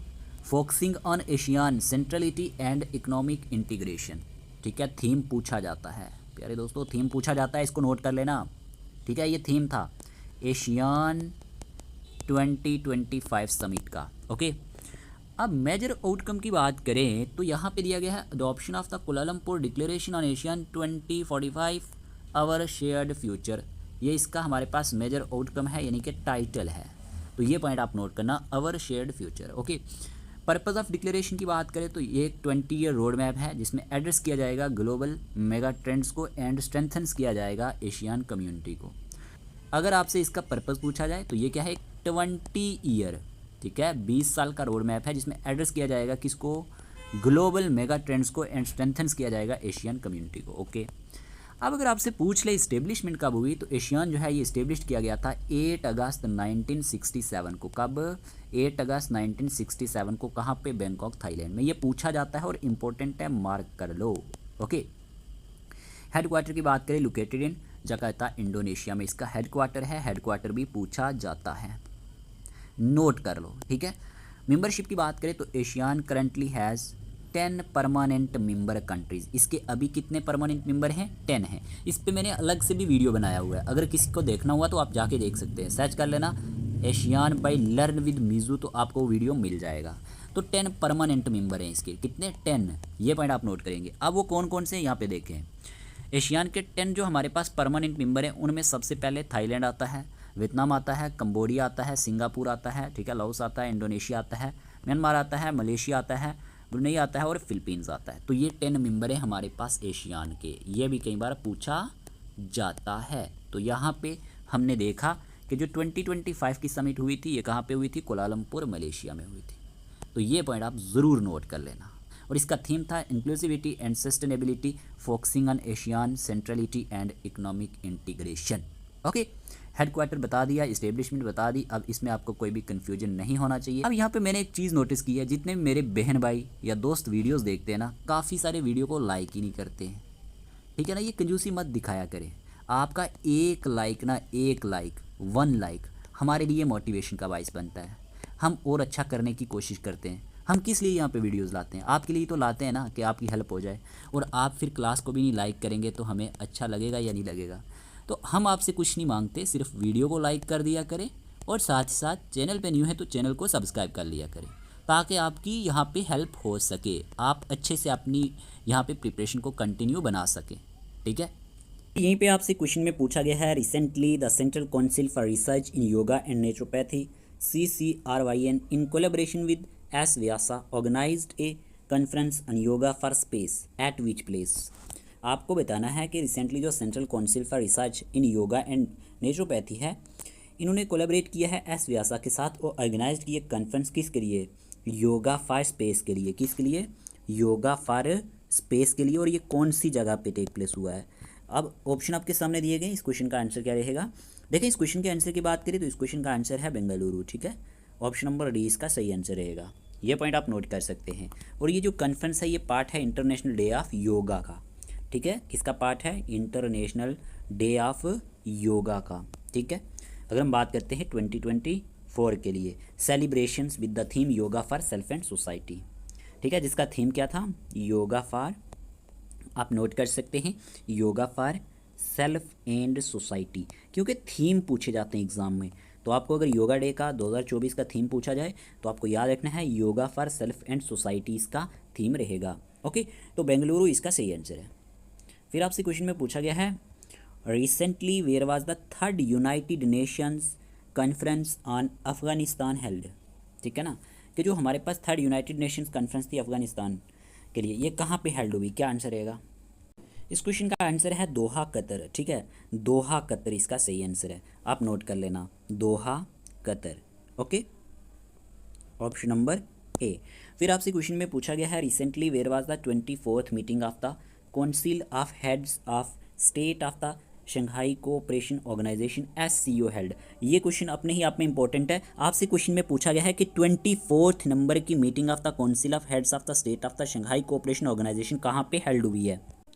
तो इस क्वेश्चन का आंसर है हमारे पास आस्ताना कजाकिस्तान, ठीक है। ऑप्शन नंबर बी इसका सही आंसर है। देखिए, जो हमारे पास ये इंटरनेशनल समिट्स रहती है ना, इन पे क्वेश्चन एग्जाम में बनते हैं, तो इनको आप अच्छे से पढ़ेंगे, ठीक है ना। ये पॉइंट आप नोट कर लेना, इनको अच्छे से आप पढ़ेंगे। अब यहीं पे हम देख लेते हैं कि 2025 में कौन सी इंपॉर्टेंट जो हमारे पास समिट्स टेक प्लेस हुई है, या फिर हम कॉन्फ्रेंसेस की बात करते हैं कि 2025 में कौन सी ऐसी इंपॉर्टेंट है जो टेक प्लेस हुई हैं। सबसे पहले आपको याद रखना है विकसित भारत यंग लीडर्स डायलॉग 2025, ठीक है, ये बहुत ज़्यादा ज़रूरी है। इसको डिपार्टमेंट ऑफ यूथ अफेयर्स ने क्या किया था, ऑर्गेनाइज किया था। नोट करो, ऑर्गेनाइज किसने किया, डिपार्टमेंट ऑफ यूथ अफेयर्स ने। और याद रखना इसका वेन्यू था भारत मंडापन न्यू दिल्ली, ठीक है, कहाँ पे वेन्यू था इसका, नोट कर लेना, भारत मंडापन न्यू दिल्ली में। ओके, थीम की बात करें तो थीम था इसका engage youth shaping India's future. ये पूछा जा सकता है, थीम एग्ज़ाम में पूछा जाता है। थीम क्या था, engage youth shaping India's future. तो विकसित भारत यंग लीडर्स डायलॉग के बारे में आप याद रख सकते हैं। इसका मैंने आपको यहाँ पे वेन्यू भी बता दिया, ऑर्गेनाइज किसने किया और थीम क्या था। ओके, फिर हमारे पास आ जाता है मेगा एंटरप्रेन्योरशिप कनक्लेव 2025 कि हमारे पास मेगा एंटरप्रेन्योरशिप कनक्लेव 2025 की है। ये किसने लेड की, किसने ऑर्गेनाइज की, तो याद रखना led by union minister Rajiv Ranjan Singh.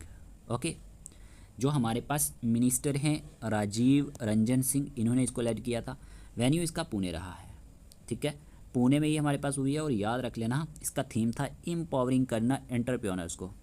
किसको एम्पावर करना है, एंटरप्रेन्योर्स को एम्पावर करना है। और यहाँ पे दिया गया है ट्रांसफॉर्मिंग करना है लाइव स्टॉक इकोनॉमीज़ को। ये पॉइंट आप नोट करेंगे मेगा एंटरप्रेन्योरशिप कनक्लेव 2025 के बारे में। ओके, तो ये चीज़ आपको क्लियर हुई होगी। फिर यहीं पे हमारे सामने दिया गया है सियाम थर्ड इंटरनेशनल कॉन्फ्रेंस। अब जब हम बात करते हैं सियाम थर्ड इंटरनेशनल कॉन्फ्रेंस के बारे में, तो ये किसने ऑर्गेनाइज करी, देखिए organize by SIAM, chaired by Rajendra M Petkar. इसको चेयर्ड किया था राजेंद्रा एम पेटकर ने, ठीक है। ये प्रेसिडेंट हैं एंड सीटीओ हैं, याद रख लेना, टाटा मोटर्स लिमिटेड के, ठीक है, याद रख लेना। वेन्यू इसका भी था भारत मंडापन न्यू दिल्ली। ओके, और थीम इसका था nature positive recycling circular economy in the automotive sector. तो ये इसका थीम रहा है, किसका, SIAM okay third international conference का। याद रख लेना, थीम पूछा जाता है nature positive recycling circular economy in the automotive sector. Okay, फिर यहीं पे था 85th नंबर का all India presiding officers conference. जब हम इसकी बात करते हैं तो ये ऑर्गेनाइज की गई थी लोकसभा सेक्रेटेरिएट के थ्रू। ओके, और यहाँ पे आपने याद रखना, इसको चेयर किया था लोकसभा स्पीकर ओम बिरला ने, ठीक है, ये पॉइंट नोट करेंगे। वेन्यू इसका था पटना बिहार, ठीक है, पटना बिहार। अगर आपसे इसका थीम पूछा जाए तो थीम इसका था, याद रख लेना, contribution of parliament and state legislative bodies in strengthening constitutional values. कि कंट्रीब्यूशन जो है पार्लियामेंट का और स्टेट लेजिस्लेटिव बॉडीज़ का किस में, स्ट्रेंथिंग करने में कॉन्स्टिट्यूशनल वैल्यूज़ को। तो ये पॉइंट आप नोट रखेंगे, ठीक है। ये इसका थीम रहा है 85th all India presiding officers conference का, जो ऑर्गेनाइज की गई थी लोकसभा सेक्रेटेरिएट के थ्रू। ओके, यहाँ तक चीज़ें क्लियर हुई होंगी आपकी। तो ये आपने याद रखनी है, 2025 की हैं इसलिए इंपॉर्टेंट है। ओके, 2025 की पूछी जाती हैं, जो करंट में रहती हैं ये ज़्यादा ज़रूरी होती हैं, ठीक है। फिर यहीं पे हमारे पास है इंटरनेशनल कॉन्फ्रेंस, ठीक है। इंटरनेशनल कॉन्फ्रेंस की बात करें तो याद रखना, यहाँ पे इसको किसने लेड किया था, किसने इसको चेयर किया था। चेयरपर्सन की बात करें तो यहाँ पे AS किरण कुमार की बात करें, ये फॉर्मर इसरो चेयरमैन हैं। और जो हमारे पास chairman of governing council of IIA हैं, इन्होंने इसको हमारे पास याद रखना लेड किया था, ठीक है। तो ये पॉइंट आप नोट करेंगे इंटरनेशनल कॉन्फ्रेंस के बारे में। और वेन्यू इसका बेंगलुरु रहा था। थीम इसका था sun space weather and solar stellar connections. तो ये पॉइंट आप नोट करेंगे इसके बारे में। अगर पूछा जाए कि इंटरनेशनल कॉन्फ्रेंस का हमारे पास यहाँ पे थीम क्या रहा, तो आप याद रखेंगे sun space weather and solar stellar connections. Okay, तो ये हमारे पास इसका थीम था। फिर हमारे पास 28 CSPOC 2026, ये क्या है, देखिए कॉन्फ्रेंस ऑफ, आप नोट कर लेना, conference of speakers and presiding officers of parliament of Commonwealth countries. तो ये इसका फुल एब्रीविएशन है। इसको लेड किया था लोकसभा स्पीकर ओम बिरला ने। किसने, नोट कर लेना, लोकसभा के जो स्पीकर हैं ओम बिरला। ओके, वेन्यू इसका इंडिया ही रहा है और फोकस इसका था AI artificial intelligence and social media in parliament, ठीक है। तो 28th नंबर की आप याद रख सकते हैं, conference of speakers and presiding officers of parliaments of Commonwealth countries, ठीक है। 2026 के बारे में आप याद रखें। न्यू इसका इंडिया ही था और फोकस इसका था AI and social media in parliament. फिर हमारे पास दिया गया third national mining ministers conference के, जो हमारे पास third national mining ministers conference हुई है ये कहाँ पे हुई है। देखिए सबसे पहले तो ऑर्गेनाइज किसने की, मिनिस्ट्री ऑफ माइंस ने, गवर्नमेंट ऑफ उड़ीसा की अगर हम बात करते हैं। वेन्यू इसका कोणार्क उड़ीसा था। थीम इसका था विकसित भारत 2047, तो ये थीम इसका आप नोट कर लेना, ठीक है। थीम इसका था विकसित Bharat 2047, third national mining ministers conference का। फिर यहीं पे अगर हम बात करते हैं रायसीना मिडल ईस्ट कॉन्फ्रेंस के बारे में, तो याद रखना ये ऑर्गेनाइज की गई थी किसके द्वारा, ORF, ठीक है, UAE ministry of foreign affairs, Indian ministry of external affairs के द्वारा। अब यहाँ पे इसका वेन्यू क्या रहा, अबू धाबी UAE रहा। थीम की बात करें तो थीम इसका था स्ट्रेंथनिंग इंडिया UAE रिलेशंस, तो ये पॉइंट आप नोट करेंगे रायसीना मिडल ईस्ट कॉन्फ्रेंस के बारे में। इसका थीम था स्ट्रेंथनिंग इंडिया UAE रिलेशंस। आपसे पूछा जा सकता है कौन से कंट्री में ये हेल्ड हुई और इसका थीम क्या है, तो ये चीज़ इंपॉर्टेंट हो जाती है। तो यहाँ पे आपको ये चीज़ें समझ आई होंगी जो मैंने आपको 2025 की कुछ समिट्स के बारे में बताई हैं। क्लियर। देखें अगर आप में से किसी को स्टडी मटेरियल चाहिए नायब सिलदार एग्जाम के लिए, ठीक है, JKPSI एग्जाम के लिए या फिर Kashmir high court junior assistant exam के लिए, तो आपको स्टडी मटेरियल मिल जाएगा, टेस्ट सीरीज मिल जाएगी, ठीक है, विद पेड ग्रुप सब्सक्रिप्शन। इसकी फ़ी ऑनली आपको अगर हम बात करें नायब सिलदार एग्ज़ाम के लिए 599 रुपीज़ पड़ेगी, ओके। JKPSI के लिए 499 पड़ेगी और यहाँ पे हाई कोर्ट एग्ज़ाम के लिए भी 499 पड़ेगी, ठीक है। तो अगर आप कंबाइन लेना चाहते हैं NT या फिर JKPSI NT या फिर हाई कोर्ट का, तो आपको 799 फ़ी पड़ेगी। NT की फ़ी ऑनली 599 रुपये है। अगर आप में से किसी को भी स्टडी मटेरियल चाहिए, डेली बेसिस पे टेस्ट सीरीज़ चाहिए, लेक्चर्स के PDF चाहिए, अच्छे से अगर आपको अपनी तैयारी को कंटिन्यू करना है तो आप हमारे साथ जुड़ के तैयारी कर सकते हैं, ठीक है। इधर उधर मत भटकें, ठीक है। लास्ट जब एग्ज़ाम होता है तो आप लोग मैसेज करते हैं कि हमें PDF चाहिए, तब कुछ नहीं हो सकता है। आज से ही अगर आप अच्छे से प्रिपरेशन करेंगे अपनी, तभी जाके कुछ होगा। तो अगर आपको अच्छे से डेली बेसिस पे तैयारी करनी है तो आप स्टडी मटेरियल ले सकते हैं। व्हाट्सएप नंबर स्क्रीन पे दिया गया है, इसी नंबर पे आप मैसेज करेंगे, आपको फ़ी का प्रोसीजर बताया जाएगा, आपको स्टडी मटेरियल के साथ साथ पेड ग्रुप में ऐड कर दिया जाएगा। बाकी जो पेड वाले हैं, पेड वालों का कल टेस्ट है साइंस एंड टेक्नोलॉजी का, ठीक है, साइंस एंड टेक्नोलॉजी का कल सेक्शनल टेस्ट है, तो आप ये टेस्ट के लिए तैयार रहना सभी के सभी, ओके। पेड व्हाट्सएप ग्रुप में ही आपको ये टेस्ट मिलने वाला है और जहाँ पे आपको डेली बेसिस पे लेक्चर्स के लिंक और PDF मिलते हैं, तो आप इस चीज़ के लिए अवेयर हो जाना। बाकी अगर आप में से भी कोई टेस्ट देना चाहे तो टेस्ट की फ़ी ऑनली 200 रुपये है, जिसमें आपके सेक्शनल प्लस आने वाले दिनों में फुल लेंथ टेस्ट भी कवर हो जाएंगे। करना क्या है, व्हाट्सएप नंबर स्क्रीन पे दिया गया, इस नंबर पे आपने मैसेज करना है ताकि अपनी प्रिपरेशन को आप अच्छा बना सकें। तो आप अपना टाइम ना वेस्ट करते हुए हमारे साथ जुड़ के तैयारी कर सकते हैं, ठीक है। बात करते हैं नेक्स्ट। फिर आपसे क्वेश्चन में पूछा गया है recently where was the NATO summit 2024 held, के हमारे पास 2024 की NATO समिट कहाँ पे हेल्ड हुई है। तो इस क्वेश्चन का आंसर क्या रहेगा, देखें इस क्वेश्चन का आंसर है वाशिंगटन DC, ठीक है, वाशिंगटन DC इसका सही आंसर रहेगा। वाशिंगटन DC में ही हमारे पास NATO की जो हमारे पास समिट थी 2024 की हेल्ड हुई थी, तो ऑप्शन नंबर A इसका सही आंसर है। ऑलरेडी हमने पहले भी पढ़ा हुआ है, ठीक है, बहुत सारे लेक्चर ऑलरेडी अपलोडेड हैं 2024 करंट अफेयर के लिए।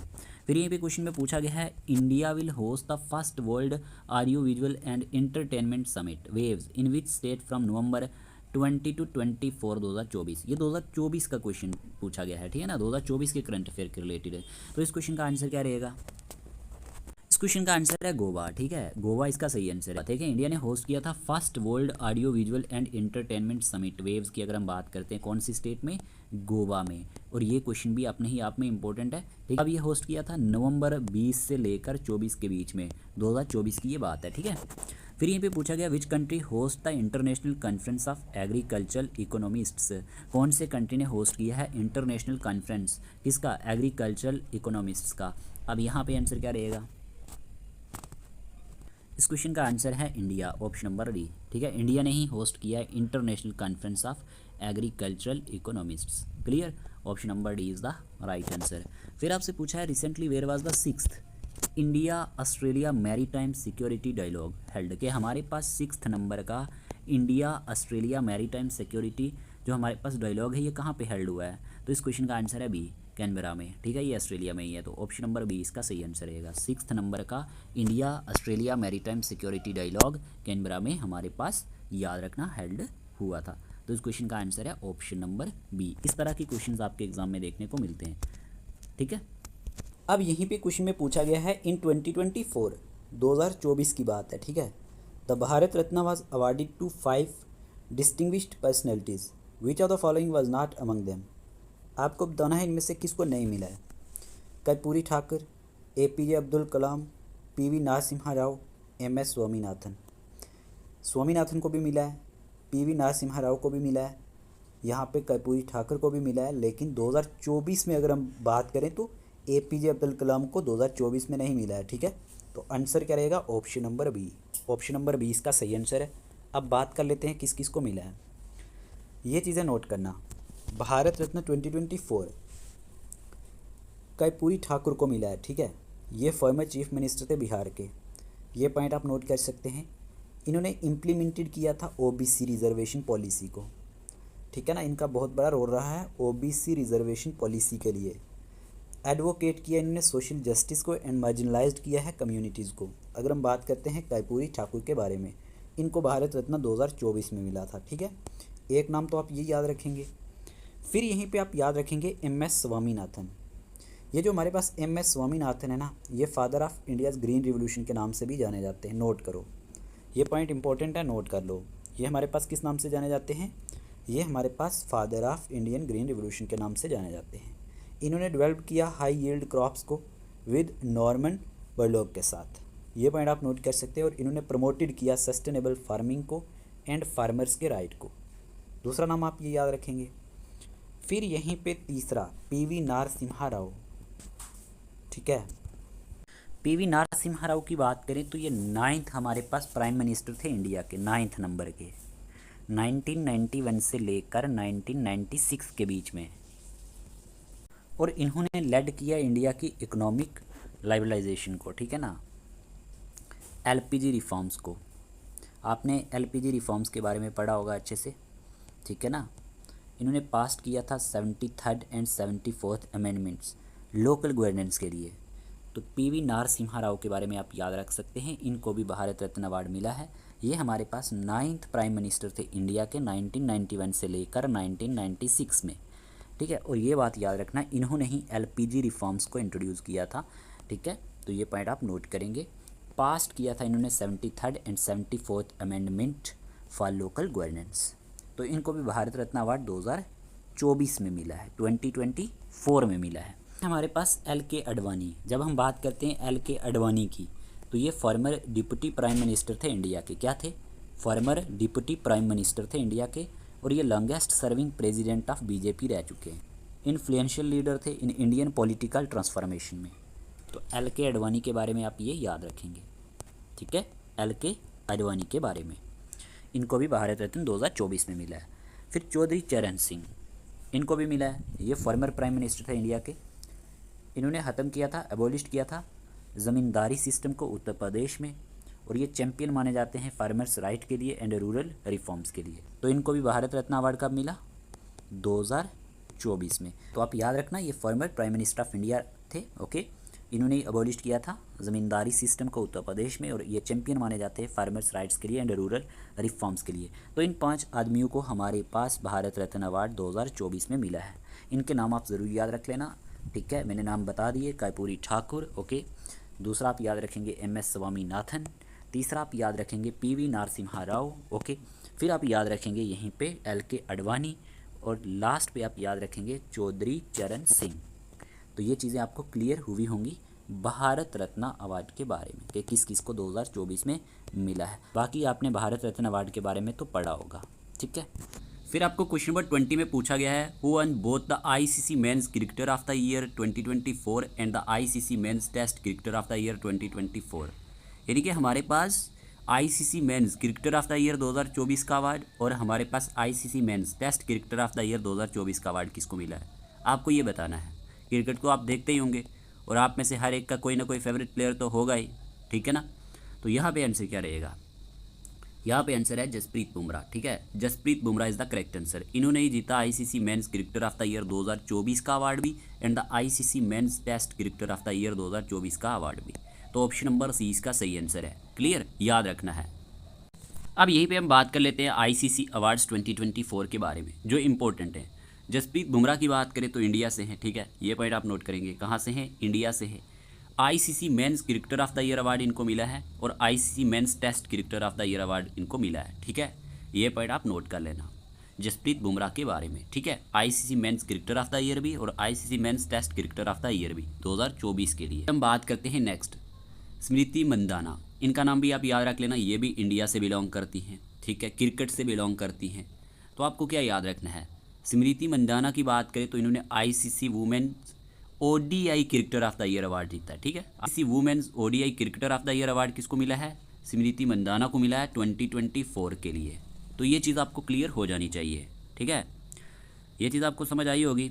फिर यहीं पे अगर हम बात करते हैं अर्शदीप सिंह, ठीक है, अर्शदीप सिंह की बात करें तो ये इंडिया से हैं। ICC men's T20 cricketer of the year award इनको मिला था, T20 क्रिकेटर, नोट कर लेना, नाम क्या है, अर्शदीप सिंह, ठीक है, इंडिया से बिलोंग करते हैं क्रिकेट से। ICC men's T20 cricketer of the year award जो है हमारे पास अर्शदीप सिंह को मिला है, अगर T20 के केस में पूछा जाए। और यहीं पे एमेलिया कर, ये हमारे पास न्यूजीलैंड से बिलोंग करती हैं, कहाँ से, न्यूजीलैंड से, ये पॉइंट आप नोट कर लेना, न्यूजीलैंड से बिलोंग करती हैं। और ICC women's cricketer of the year award इनको मिला है, ठीक है, ICC women's cricketer of the year award किसको मिला है, एमेलिया कैर को मिला है। तो यहाँ पे स्मृति मंदाना को कौन सा मिला था, ODI cricketer of the year award. तो इसमें आपको डिफरेंस याद रखना है, याद रखना मैंने क्या बताया, जसप्रीत बुमराह के बारे में, इनको मिला हमारे पास ICC men's cricketer of the year award, ठीक है, ICC men's test cricketer of the year award. Smriti Mandhana की बात करें इंडिया से बिलोंग करती हैं और इनको मिला ICC women's ODI cricketer of the year award. और अर्शदीप सिंह की बात करें, ये भी इंडिया से बिलोंग करते हैं और इनको मिला है ICC mains T20 cricketer of the year award, okay. और एमिला कैर की बात करें तो ये न्यूजीलैंड से बिलोंग करती है और ICC women's cricketer of the year award इनको मिला है। तो इसमें आपको कोई भी कन्फ्यूजन नहीं होनी चाहिए, अगर एग्जाम में कोई क्वेश्चन बनता है तो आप इजली इसका आंसर चूज़ कर सकते हैं, ठीक है। बात करते हैं नेक्स्ट।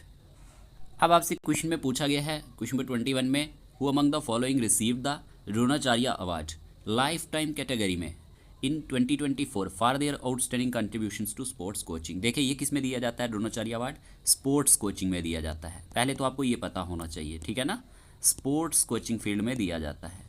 और क्वेश्चन में ये पूछा गया है कि किसको हमारे पास द्रोणाचार्य अवार्ड मिला है लाइफ टाइम कैटेगरी में। अगर हम 2024 की बात करते हैं, 2024 की बात करते हैं, for their outstanding contributions to sports coaching, यहाँ पे आपको 4 ऑप्शन दिए गए हैं। इस क्वेश्चन का आंसर है ऑप्शन नंबर बी, ठीक है, एस मुरलीधरन, ठीक है, ऑप्शन नंबर बी इसका सही आंसर है। इनको ही हमारे पास द्रोणाचार्य अवार्ड मिला था लाइफ टाइम कैटेगरी में, अगर हम 2024 की बात करते हैं, for their outstanding contributions to sports coaching, ठीक है। तो यहाँ पे अगर हम बात करते हैं नेशनल स्पोर्ट्स अवार्ड 2024 के बारे में विद ट्रिक्स, अगर हम देखें शॉर्ट ट्रिक की मानित, तो यहाँ पे दिया गया है ध्यानचंद खेल रत्न अवार्ड, कि ध्यानचंद खेल रत्न अवार्ड किसको मिला है। देखें अगर आपको ट्रिक के थ्रू याद रखना है तो ट्रिक क्या याद रखोगे, Manujagan hits Gukesh chess with Praveen para power.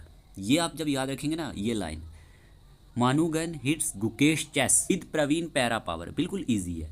देखिए मानू बाकर को मिला था शूटिंग में, किस में मिला था, शूटिंग में, ठीक है। जब आप ये ट्रिक याद रखेंगे तो आपको इजीली सारे नाम याद हो जाएंगे। किसको हमारे पास ध्यानचंद खेल रत्न अवार्ड मिला, मानू बाकर को शूटिंग में मिला। डी गुकेश की बात करें तो इनको चेस में मिला, इनको चेस के लिए मिला है। और यहीं पे अगर हम बात करते हैं हरमनप्रीत सिंह की, तो मेंस हॉकी कैप्टन है, इनको भी मिला है, ठीक है। और प्रवीण कुमार की बात करें तो ये एक पैरा एथलीट है।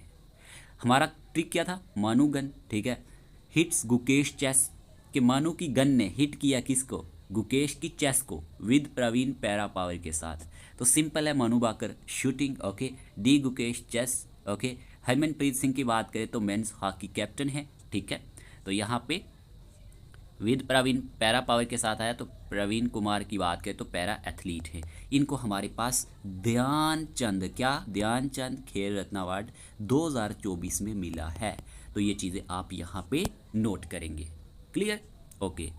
अब यहीं पे ना अर्जुना अवार्ड भी मिले हैं, ठीक है, ये भी इंपॉर्टेंट एग्जाम में पूछे जाते हैं। यहाँ पे ट्रिक आप क्या याद रखेंगे, ट्रिक याद रखेंगे shooting wrestlers, salute athletic boxers playing chess. देखना कितना ईजी है, शूटिंग रेसलर्स की बात हो रही है, ठीक है। सबसे पहले हमारे पास आता है स्वप्निल कुसाले, ये शूटिंग से बिलोंग करते हैं, ठीक है, इनको मिला है, ठीक है। सरबजोत सिंह, ठीक है, शूटिंग से बिलोंग करते हैं, ठीक है। फिर अमन सहरावत रेसलिंग से बिलोंग करते हैं, ठीक है।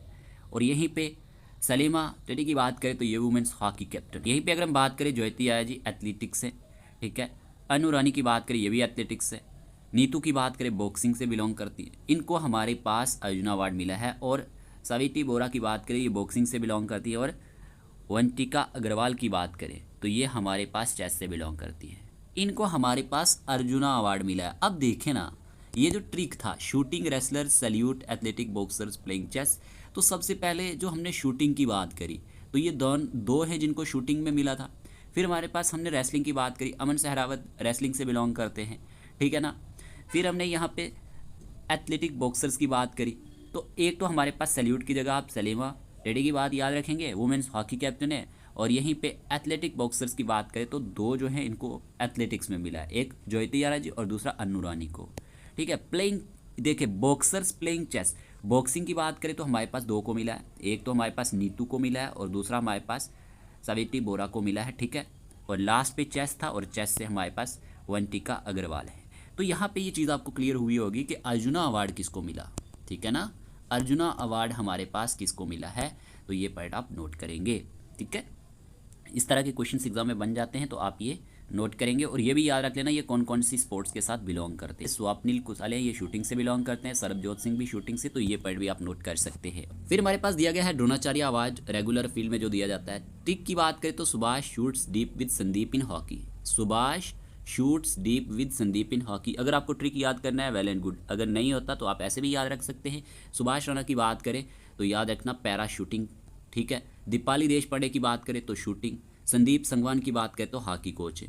तो याद रखना इन तीनों को हमारे पास द्रोणाचार्य अवार्ड रेगुलर फील्ड में मिला है, ओके, ये आप ज़रूर याद रखेंगे। और साथ ही साथ द्रोणाचार्य अवार्ड लाइफ टाइम की बात करें, इसका ट्रिक है हमारे पास मुरलीधरन एंड कोलैको, ठीक है, बैडमिंटन एंड फुटबॉल लेजेंड्स, बिल्कुल ईजी है, ठीक है ना। इन दोनों के नाम याद रखने हैं। एस मुरलीधरन की बात करें, इनको बैडमिंटन में मिला है, ठीक है, याद रख लेना।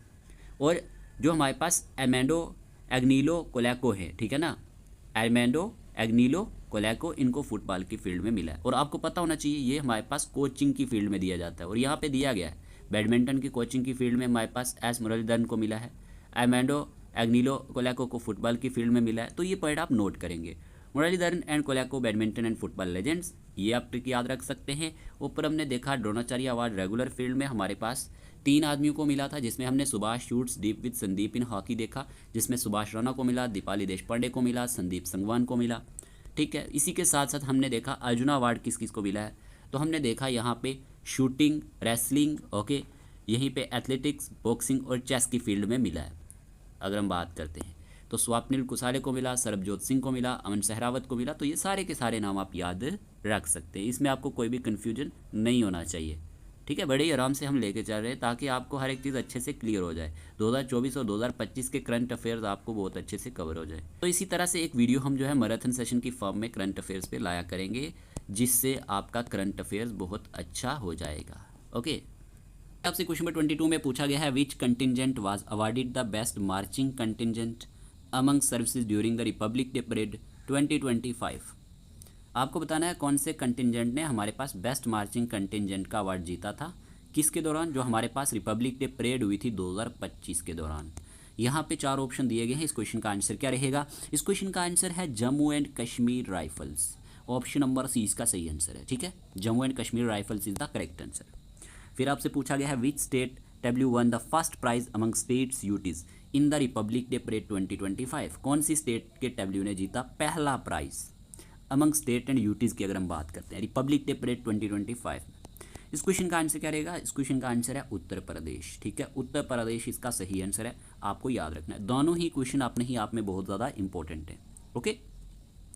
अब ये चीज़ें नोट करना, बेस्ट मार्चिंग कंटिजेंट्स की बात करें तो अमंग सर्विसेज की बात करें तो Jammu and Kashmir rifles contingent, ठीक है। अमंग सर्विसेज हमारे पास जम्मू एंड कश्मीर राइफल्स ने यहाँ पे जीता है।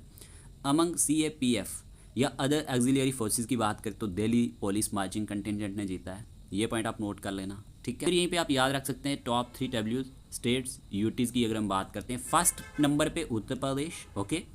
थीम की बात करें महाकुंभ 2025, स्वर्णिम भारत, विरासत और विकास। याद रखना जो फर्स्ट नंबर पे हमारे पास कौन रहा था, फर्स्ट नंबर पे हमारे पास यहाँ पे उत्तर प्रदेश रहा था, ठीक है। और थीम क्या था, याद रखना इस डब्ल्यू का, महाकुंभ 2025, स्वर्णिम भारत, विरासत और विकास था, ठीक है। सेकंड की बात करें तो त्रिपुरा था।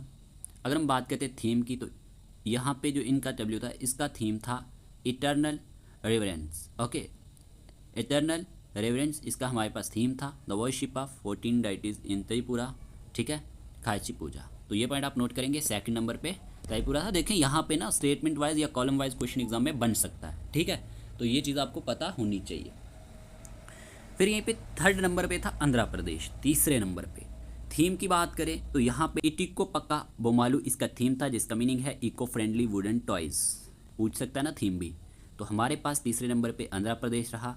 तो जो इनका डब्ल्यू था, इसका हमारे पास थीम था इटिको पक्का बोमालू, ठीक है, इको फ्रेंडली वुडन टॉयज। तो ये हमारे पास टॉप 3 याद रखना डब्ल्यूज हैं स्टेट्स यूटीज की। अगर हम बात करते हैं तो ये तीनों टॉप पे थे। सबसे पहले उत्तर प्रदेश, सेकंड नंबर पे त्रिपुरा और थर्ड नंबर पे आंध्र प्रदेश। फिर बेस्ट डब्ल्यू की बात करें तो यहाँ पे याद रखना सेंट्रल मिनिस्ट्रीज और डिपार्टमेंट के कंटेक्स्ट में कौन रहा, मिनिस्ट्री ऑफ ट्राइबल अफेयर्स, ठीक है। थीम इसका था जनजातीय गौरव वर्ष। तो ये पॉइंट आप नोट कर सकते हैं। इसका थीम क्या था, इसका थीम था जनजातीय गौरव वर्ष। कोई भी आपको इस तरह की चीज़ें नहीं बताएगा और इसी तरह की चीज़ें एग्ज़ाम में पूछी जाती हैं। आप पूरी करंट अफेयर्स पढ़ लेते हैं, लेकिन जो बेसिक्स चीज़ें होती हैं जो एग्ज़ाम में पूछी जाती हैं वो आप पढ़ते ही नहीं हैं, ठीक है ना।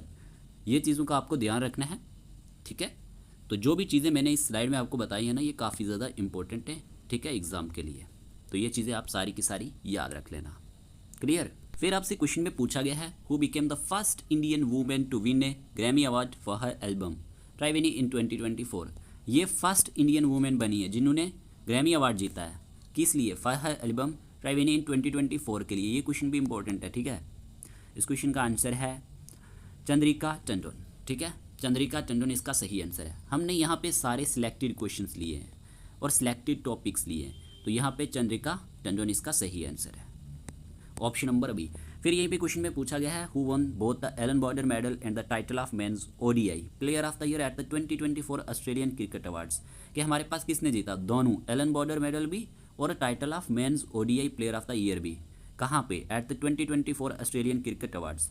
सिंपल है, इस क्वेश्चन का आंसर है हमारे पास ट्रेविस हेड, ठीक है, ट्रेविस हेड इसका सही आंसर है। अगर आपसे पूछा जाए ना कि Allan Border medal and the title of men's ODI player of the year at the 2024 Australian cricket award किसने जीता है, तो आपका आंसर होना चाहिए ट्रेविस हेड, ठीक है। इनको कौन नहीं जानता, ठीक है, तो ट्रेविस हेड इसका सही आंसर है। क्रिकेट से बिलोंग करते हैं, ठीक है जी, ओके, ऑस्ट्रेलियन क्रिकेट है। तो ये दोनों क्वेश्चंस आपको यहाँ पे तैयार हो जाने चाहिए। Let's move on to the next slide. अब यहीं पे कुछ important recent awards and awardees के बारे में बात कर लेते हैं 2024-2025 के लिए। जैसे कि दिया गया है दीपक कुमार केडिया। अब अगर हम इनकी बात करते हैं तो इनको कौन सा अवार्ड मिला है, CA in public service award मिला है। नोट कर लेना, अगर आपसे पूछा जाए CA in public service award किसको मिला है, दीपक कुमार केडिया को मिला है। फिर हमारे पास है चंद्रिका टंडन, ठीक है। चंद्रिका टंडन की बात करें तो याद रखना, भी हमने डिस्कस किया था, first Grammy award for album Triveni इनको मिला है, ठीक है, ये पॉइंट आप नोट करेंगे। ट्रेविस हेड की बात करें तो Allan Border medal and men's ODI player of the year इनको मिला है, याद रखना, ऑस्ट्रेलिया में, ये आपने नोट किया होगा। अब यहीं पे अगर हम बात करते हैं वर्षा भारत के बारे में तो इनको मिला है नेटपैक अवार्ड। अब ये नेटपैक क्या है, एनुअल अवार्ड होता है recognizing outstanding feature films from the Asia and Pacific regions, ठीक है। तो ये जो है ये प्रेजेंट किया जाता है by the network for the promotion of Asian cinema. तो ये हमारे पास वर्षा भारत को मिला है, ओके। फिर यहीं पे अगर हम बात करते हैं टॉम क्रूज के बारे में तो इनको मिला है हमारे पास ग्रैंडी मेडाइली अवार्ड। ये अवार्ड इनको किसकी तरफ से मिला, by the Aero Club de France की तरफ से मिला। ये highest distinction from the organisation award है for his significant contributions to aviation and inspiring future pilots. तो ये पॉइंट आप नोट कर सकते हैं, ठीक है। फिर यहीं पे अगर हम बात करते हैं कोल इंडिया लिमिटेड के बारे में, इनको गोल्डन पीकॉक सीएसआर अवार्ड 2024 का मिला है।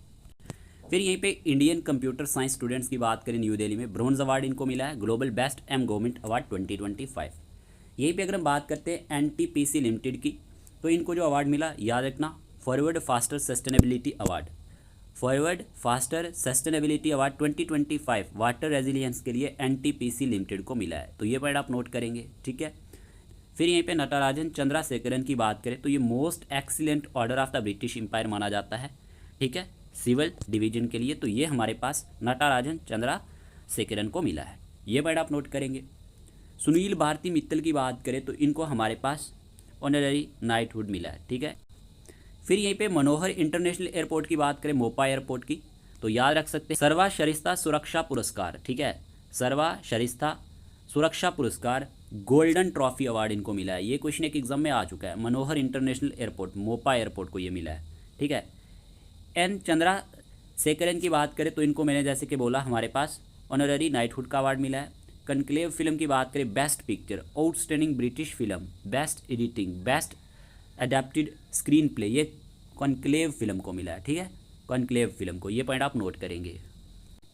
फिर ये हमारे पास इंपॉर्टेंट है PR श्रीजेश। देखें sports star of the year award male category में याद रखना PR श्रीजेश को मिला है, ठीक है। Sports star of the year male category में हमारे पास किसको मिला है, PR श्रीजेश को। मनु बाकर की बात करें, देखें इनको हमारे पास sports star of the year female category में मिला है। दोनों इंपॉर्टेंट है, नोट करना। यहीं पे नीता अंबानी को भी अवार्ड मिला था गवर्नर साइटेशन का, ठीक है, तो ये पॉइंट आप नोट कर सकते हैं। Heart lamp by Banu Mushtaq, देखिए long listed for international Booker prize 2025 इनको मिला है, आप नोट कर सकते हैं, ठीक है। Long listed for international Booker prize 2025 Heart lamp by Banu Mushtaq को मिला है, तो ये पॉइंट आप नोट करेंगे। फिर यहीं पे वेदिया मायाराम ओनियल की बात करें, इनको नेशनल धनवंतरी आयुर्वेदा अवार्ड मिला है। कोई भी अवार्ड एग्जाम में पूछा जा सकता है, लेकिन आप ये याद रखना नेशनल धनवंतरी आयुर्वेदा अवार्ड किसको मिला, वेदिया मायाराम ओनियल को, ओके। फिर यहीं पे वेदिया समीर गोविंद जमादग्नि, ठीक है, नेशनल धनवंतरी आयुर्वेदा अवार्ड इनको भी मिला है। फिर यहीं पे अगर हम बात करें राजकमल जाकी, इनको बनारस लिट फेस्ट अवार्ड मिला है, तो ये पॉइंट आप नोट कर सकते हैं। जय शाह की बात करें तो icon of excellence award Forbes India leadership award 2025 इनको मिला है, ठीक है, तो ये पॉइंट आप नोट कर लेना। जय शाह को आइकॉन ऑफ एक्सीलेंस अवार्ड, इनको जो अवार्ड मिला याद रखना प्राणी मित्रा अवार्ड एडवोकेसी इंडिविजुअल के लिए इनको मिला है, ठीक है।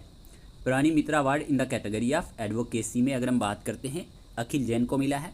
फिर यहीं पे अगर हम बात करते हैं रमेश भाई, ठीक है, LG भाई रूपारेलिया, अगर हम इनकी बात करते हैं तो प्राणी Mitra award innovative idea individual में इनको मिला है, ठीक है, ये पॉइंट आप नोट करेंगे। फिर अगर हम बात करते हैं, फिर यहीं पे हर नारायण सोनी को हमारे पास Prani Mitra award lifetime animal services के लिए मिला है, ठीक है, lifetime animal service individual के लिए हर नारायण सोनी को अवार्ड मिला है, प्राणी मित्रा अवार्ड। फिर यहीं पे श्री श्री 1008 श्री राम रतन दास जी वैष्णव गौ सेवा समिति, इनको हमारे पास Prani Mitra award animal welfare organisation के लिए मिला है, तो ये पॉइंट आप नोट करेंगे। फिर यहीं पे Prani Mitra award corporate PSU government bodies cooperatives की बात करें तो Radhe Krishna temple elephant welfare trust को मिला है, तो प्राणी मित्रा अवार्ड के बारे में याद रख लेना, कईयों ने तो पहली बार नाम सुना होगा, ठीक है ना, तो ये पॉइंट आप नोट कर सकते हैं। ये जो हमारे पास प्राणी मित्रा अवार्ड है ना, ये दिया जाता है in the field of animal welfare and protection के लिए, ठीक है ना, ये रिकॉग्नाइज करता है इंडिविजुअल्स एंड ऑर्गेनाइजेशंस को for their outstanding contribution to animal welfare and protection. ये जो अवार्ड है ये इंट्रोड्यूस किया गया था 1966 में by the animal welfare board of India के थ्रू, ठीक है ना, तो ये चीज़ आपको पता होनी चाहिए। फिर यहीं पे अगर हम बात करते हैं निशा सुब्रमण्यन कुंजोगी, तो इनको हमारे पास जीव दया अवार्ड मिला है।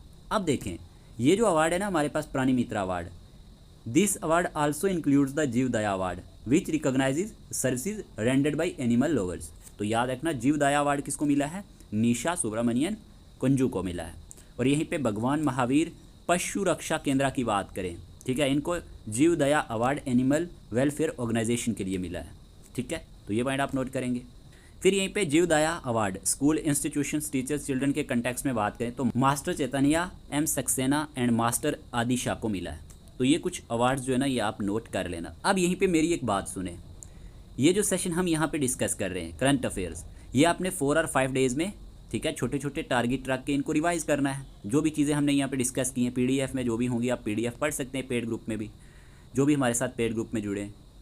अब होगा क्या, इन 4 और 5 डेज़ में ये आपका रिवाइज हो जाएगा अच्छे से। फिर हम जो नेक्स्ट सेशन लाएंगे ना उसमें भी हम बहुत सारी चीज़ें डिस्कस कर लेंगे जो एग्ज़ाम ओरिएंटेड होंगी। तो करंट अफेयर्स को इस तरह से आप जब लेके चलेंगे तो आपको अच्छे से चीज़ें याद रहेंगी। अगर आप कहेंगे कि हम डेली करंट अफेयर्स पढ़ें तो फिर थोड़ा मुश्किल हो जाता है, या फिर आप कहें कि एक ही बार 10 दिन लगा के पढ़ें, वो भी मुश्किल हो जाता है। आपको इस तरह से छोटे छोटे टारगेट्स को लेके चलना है करंट अफेयर्स के लिए, ठीक है। इसी तरह से हमारा सेशन जो है ना बीच बीच में करंट अफेयर्स पे आया करेगा। तो तब तक आपका ये काम है कि जो चीज़ें हमने पढ़ी होंगी वो आप अच्छे से रिवाइज कर लेंगे। क्लियर? ओके। आपसे क्वेश्चन नंबर 27 में पूछा गया है which Indian city was recently designated as the country first UNESCO city of literature. ठीक है ना, कौन सा इंडियन सिटी जो है रिसेंटली डेजिग्नेट किया गया है as the country first UNESCO city of literature. इस क्वेश्चन का आंसर क्या है? देखिए इस क्वेश्चन का आंसर है ऑप्शन नंबर बी। ठीक है, कोझिकोड। अब ये कहाँ पे है? केरला में है, तो ये पॉइंट आप नोट कर सकते हैं। ऑप्शन नंबर बी इसका सही आंसर है।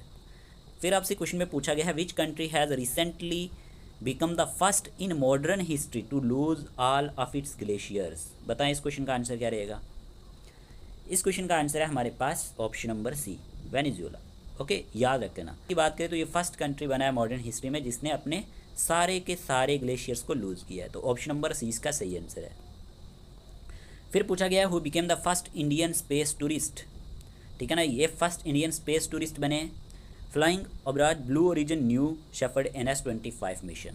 यहाँ पे आंसर क्या रहेगा?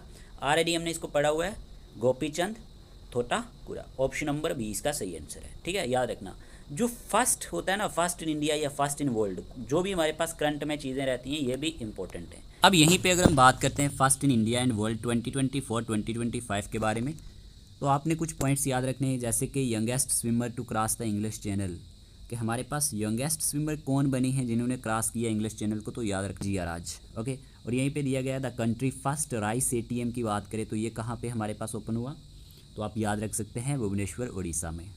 दूसरा पॉइंट आप ये नोट कर लेना। ठीक है, कंट्री का फर्स्ट राइस ATM। फिर यहीं पे अगर हम बात करते हैं largest floating solar project north India में कौन सा है, तो यहाँ पे अगर हम बात करते हैं ओमकारेश्वर मध्य प्रदेश में, यहाँ पे लार्जेस्ट फ्लोटिंग सोलर प्रोजेक्ट है नॉर्थ इंडिया का। ठीक है, यहीं पे बना है largest floating solar project north India. कहाँ पे बना है? ओमकारेश्वर में, जो कहाँ पे आता है? MP में, मध्य प्रदेश में। फिर यहीं पे अगर हम बात करें तो first state to implement the unified pension scheme, के पहली स्टेट जिसने इम्प्लीमेंट किया हो किसको? यूनिफाइड पेंशन स्कीम को, तो कौन सी स्टेट बनी है? महाराष्ट्र। ठीक है, महाराष्ट्र इसका आंसर आएगा। First state to implement the unified pension scheme Maharashtra बनी है। और यहीं पे कंट्री फर्स्ट ट्रांसजेंडर SI कौन बना है? सब इंस्पेक्टर मानवी मधु कश्यप। तो ये पॉइंट आप नोट करेंगे, कंट्री की फर्स्ट ट्रांसजेंडर SI। ठीक है, सब इंस्पेक्टर मानवी मधु कश्यप बने। ओके, फिर यहीं पे इंडिया का लॉन्गेस्ट सी ब्रिज कौन सा है? अगर हम बात करते हैं अटल सेतु बना है। कौन सा? अटल सेतु। ठीक है, नोट कर लेना। फिर यहीं पे अगर हम बात करते हैं first person in the world to spend 1000 days in space, कि पहले पर्सन वर्ल्ड के जिन्होंने हमारे पास स्पेंड किया हो 1000 डेज को स्पेस में, कौन बने हैं? तो याद रखना ओलेग कोनोनेंको, ये रशिया से बिलोंग करते हैं। ठीक है, ये first person in the world जिन्होंने स्पेंड किए 1000 डेज स्पेस में, याद रखना। Female helicopter pilot of the Indian navy कौन बने हैं? ये भी आप नोट कर सकते हैं, अनामिका राजीव। याद रखना अनामिका राजीव जो है ये फर्स्ट फीमेल, ठीक है ना, फीमेल हेलीकॉप्टर पायलट बनी, तो इनका नाम है Anamika Rajeev. First country in South East Asia to recognise gay marriage, के फर्स्ट कंट्री कौन सा ऐसा बना है साउथ ईस्ट एशिया में जिसने रिकॉग्नाइज किया है गे मैरिज को? तो ये हमारे पास थाईलैंड। याद रखना first country in South East Asia to recognise gay marriage, तो यहाँ पे ये थाईलैंड रहेगा। क्या रहेगा? थाईलैंड। तो यहाँ पे ये चीज़ें आपको क्लियर हुई होंगी। फिर यहीं पे दिया गया है इंडिया का पहला, इंडिया फर्स्ट लिटरेरी सिटी कौन सा बना है? याद रखना कोझिकोड, केरला। ओके, ये आपने याद रखना है कि ये इंडिया का फर्स्ट लिटरेरी सिटी है। फिर अगर हम बात करते हैं first country to lose all its glaciers, ये हमारे पास पहला कंट्री जिसने लूज़ किया हो ऑल ग्लेशियर्स को, तो ये कौन सा रहने वाला है? वेनेजुएला रहने वाला है। ठीक है, तो ये पॉइंट आप नोट करेंगे। फिर यहीं पे अगर हम बात करते हैं first Indian space tourist to reach space, के पहले इंडियन स्पेस टूरिस्ट जो कहाँ पे पहुँचे हों? स्पेस पे पहुँचे हों, तो इनका नाम क्या है? Gopi Thotakura. Okay, country first constitution garden कहाँ पे इस्टेब्लिश किया गया?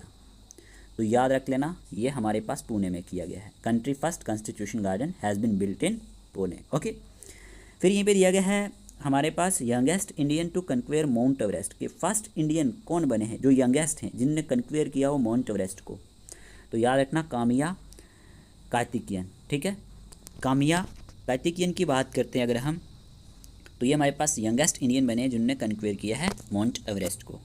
फिर यहीं पे oldest Indian women to conquer Mount Everest कौन बने? तो याद रखना Jyoti Ratre. Okay, oldest Indian women की अगर हम बात करते हैं टू कन्क्वेयर माउंट एवरेस्ट, तो ये हमारे पास इंडियन वुमेन है, तो इनका नाम है ज्योति रात्रे।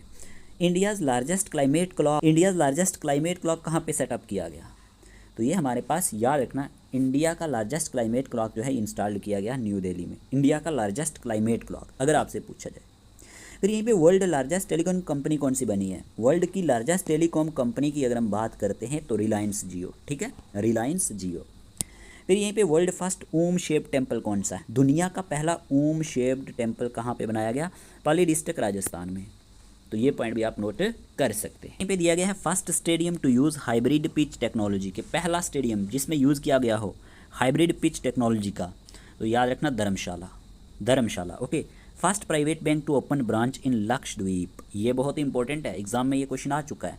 HDFC बैंक, ठीक है, एक बैंक बना है जिसने ओपन किया ब्रांच को लक्षद्वीप में। ये एक एग्जाम में क्वेश्चन अभी रिसेंटली पूछा जा चुका है। Okay. First country in Asia with a 4-डे वर्क वीक, कि फर्स्ट कंट्री कौन सा एशिया में बना है कि जहाँ पे 4-डे वर्क वीक होगा? तो यहाँ पे याद रखना है first country in Asia with a 4-डे वर्क वीक सिंगापुर। ओके। फिर यहीं पे दिया गया है first country in the world to introduce meningitis vaccine, कि पहला कंट्री वर्ल्ड में कौन सा बना जिसने इंट्रोड्यूस किया मेनिंजाइटिस वैक्सीन को? तो याद रखना नाइजीरिया, नाइजीरिया। ओके। फिर आपको याद रखना है फर्स्ट इंडियन स्पेस टूरिस्ट हमारे पास गोपी थोटाकुरा बने हैं।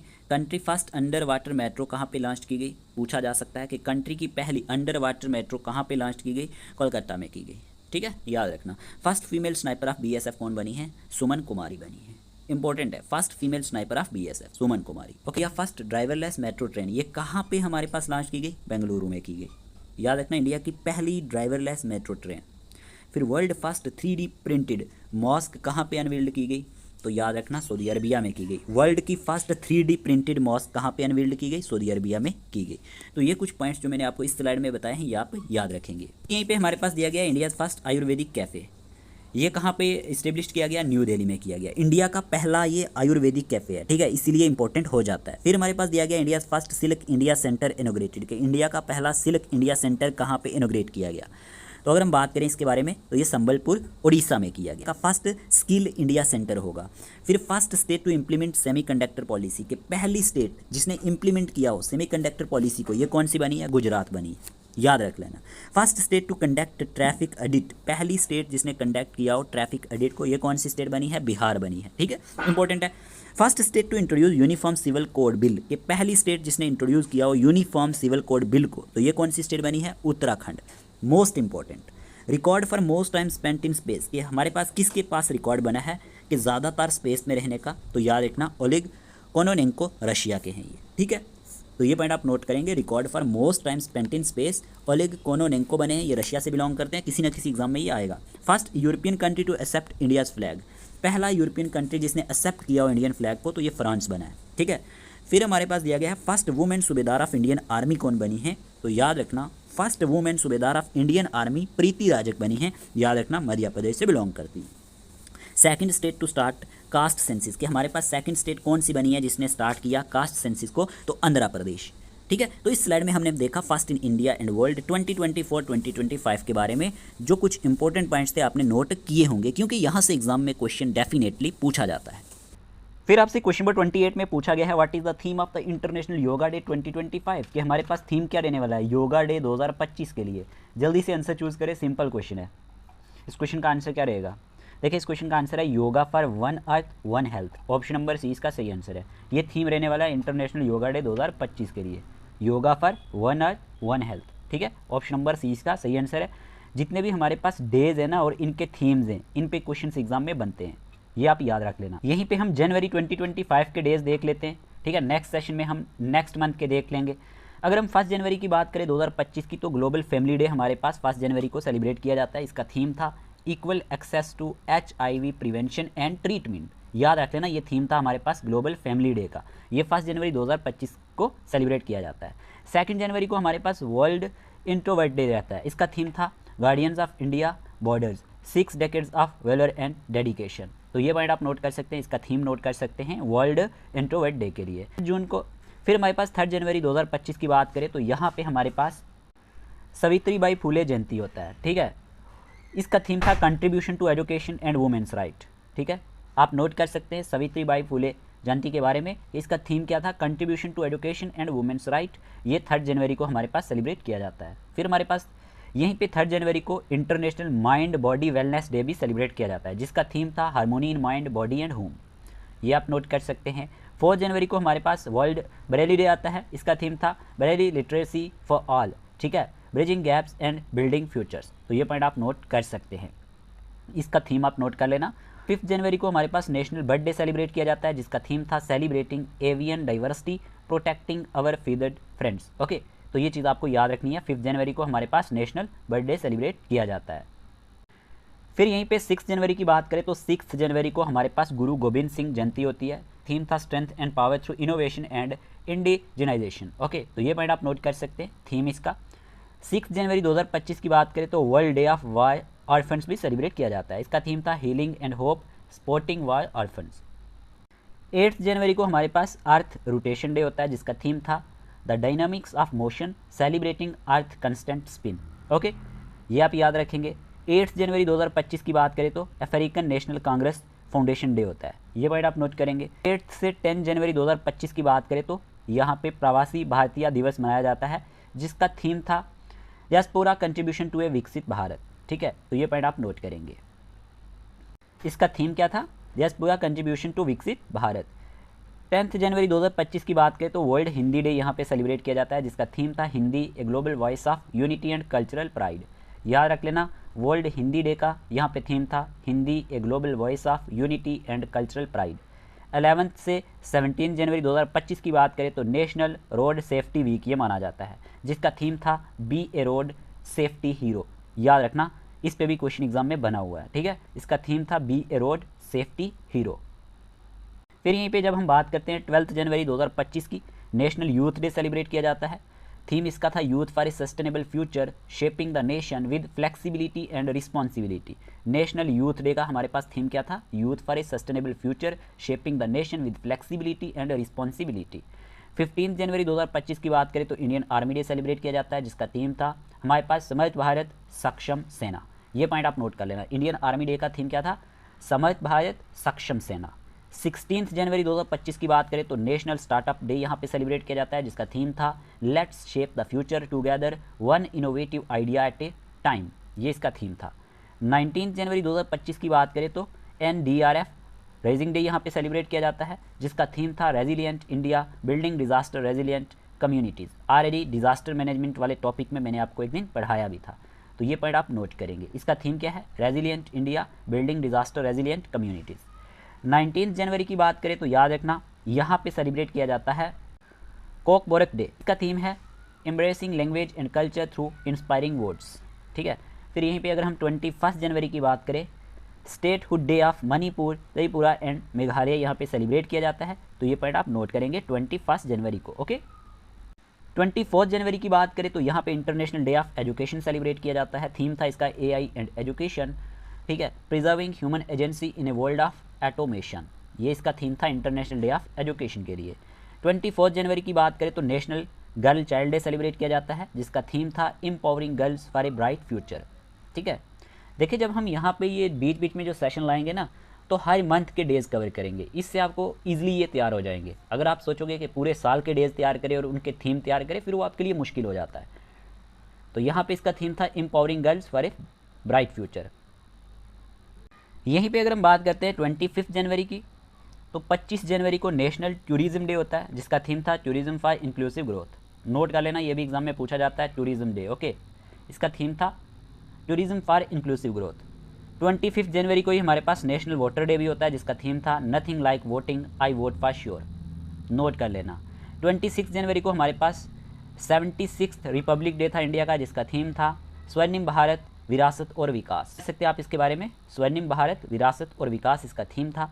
26 जनवरी को ही हमारे पास इंटरनेशनल कस्टम्स डे जो है सेलिब्रेट किया जाता है, जिसका थीम था customs delivering on its commitment to efficiency security and prosperity. ये आप नोट कर सकते हैं। 26 जनवरी को ही हमारे पास वर्ल्ड लेप्रोसी डे होता है, जिसका थीम था यूनाइट एक्ट एलिमिनेट, ठीक है। फिर यहीं पे 26 जनवरी को ही international day of clean energy celebrate किया जाता है, जिसका थीम था clean energy for sustainable development. और 27 जनवरी को हमारे पास international day of commemoration in memory of the victims of the Holocaust celebrate किया जाता है, ठीक है। फिर यहीं पे 27 जनवरी को नेशनल जियोग्राफिक डे सेलिब्रेट किया जाता है, जिसका थीम था exploration and conservation protecting our planet. National Geographic day 27 जनवरी को सेलिब्रेट किया जाता है, जिसका थीम था exploration and conservation protecting our planet. 28 जनवरी को हमारे पास Lala Lajpat Rai 160th birth anniversary थी, ये पॉइंट आप नोट कर सकते हैं। 29 जनवरी की बात करें तो इंडियन न्यूज़पेपर डे सेलिब्रेट किया जाता है, जिसका थीम था role of print media in the digital age. Okay, यहाँ पे 30 जनवरी की बात करें तो मार्टियर डे, आज शहीद दिवस यहाँ पे सेलिब्रेट किया जाता है, जिसका थीम था remembering the sacrifices of holding the values. Okay, और यहीं पे 30 जनवरी को world neglected tropical disease day भी सेलिब्रेट किया जाता है। और याद रखना 31 जनवरी को हमारे पास इंटरनेशनल जेब्रा डे सेलिब्रेट किया जाता है, जिसका थीम था to raising awareness about zebras. तो यहाँ पे हमने जनवरी 2025 के इंपॉर्टेंट डेज और ये थीम देखे, तो आप इनको अच्छे से याद रखेंगे। नेक्स्ट सेशन में हम फरवरी और साथ साथ नेक्स्ट मंथ के भी डिस्कस कर लेंगे, ठीक है। तो आपने ये सारी की सारी चीज़ें अच्छे से नोट की होंगी। तो आज के इस सेशन में इतना ही रखते हैं, काफ़ी लॉन्ग वीडियो हो गया है। इसी तरह से हम सेशन लाएंगे अगर हम करंट अफेयर्स की बात करते हैं। अब आपका काम क्या है, जितना भी हमने इस वीडियो में देखा या सीखा ये आपने प्रिपेयर रखना है, ठीक है, ताकि जब नेक्स्ट सेशन हो तो ये सारी चीज़ें आपको पता होनी चाहिए। हम कोई MCQ सेशन लाएं या फिर कोई टेस्ट प्रोवाइड करें तो आपके क्वेश्चंस वहाँ पे निकलने चाहिए।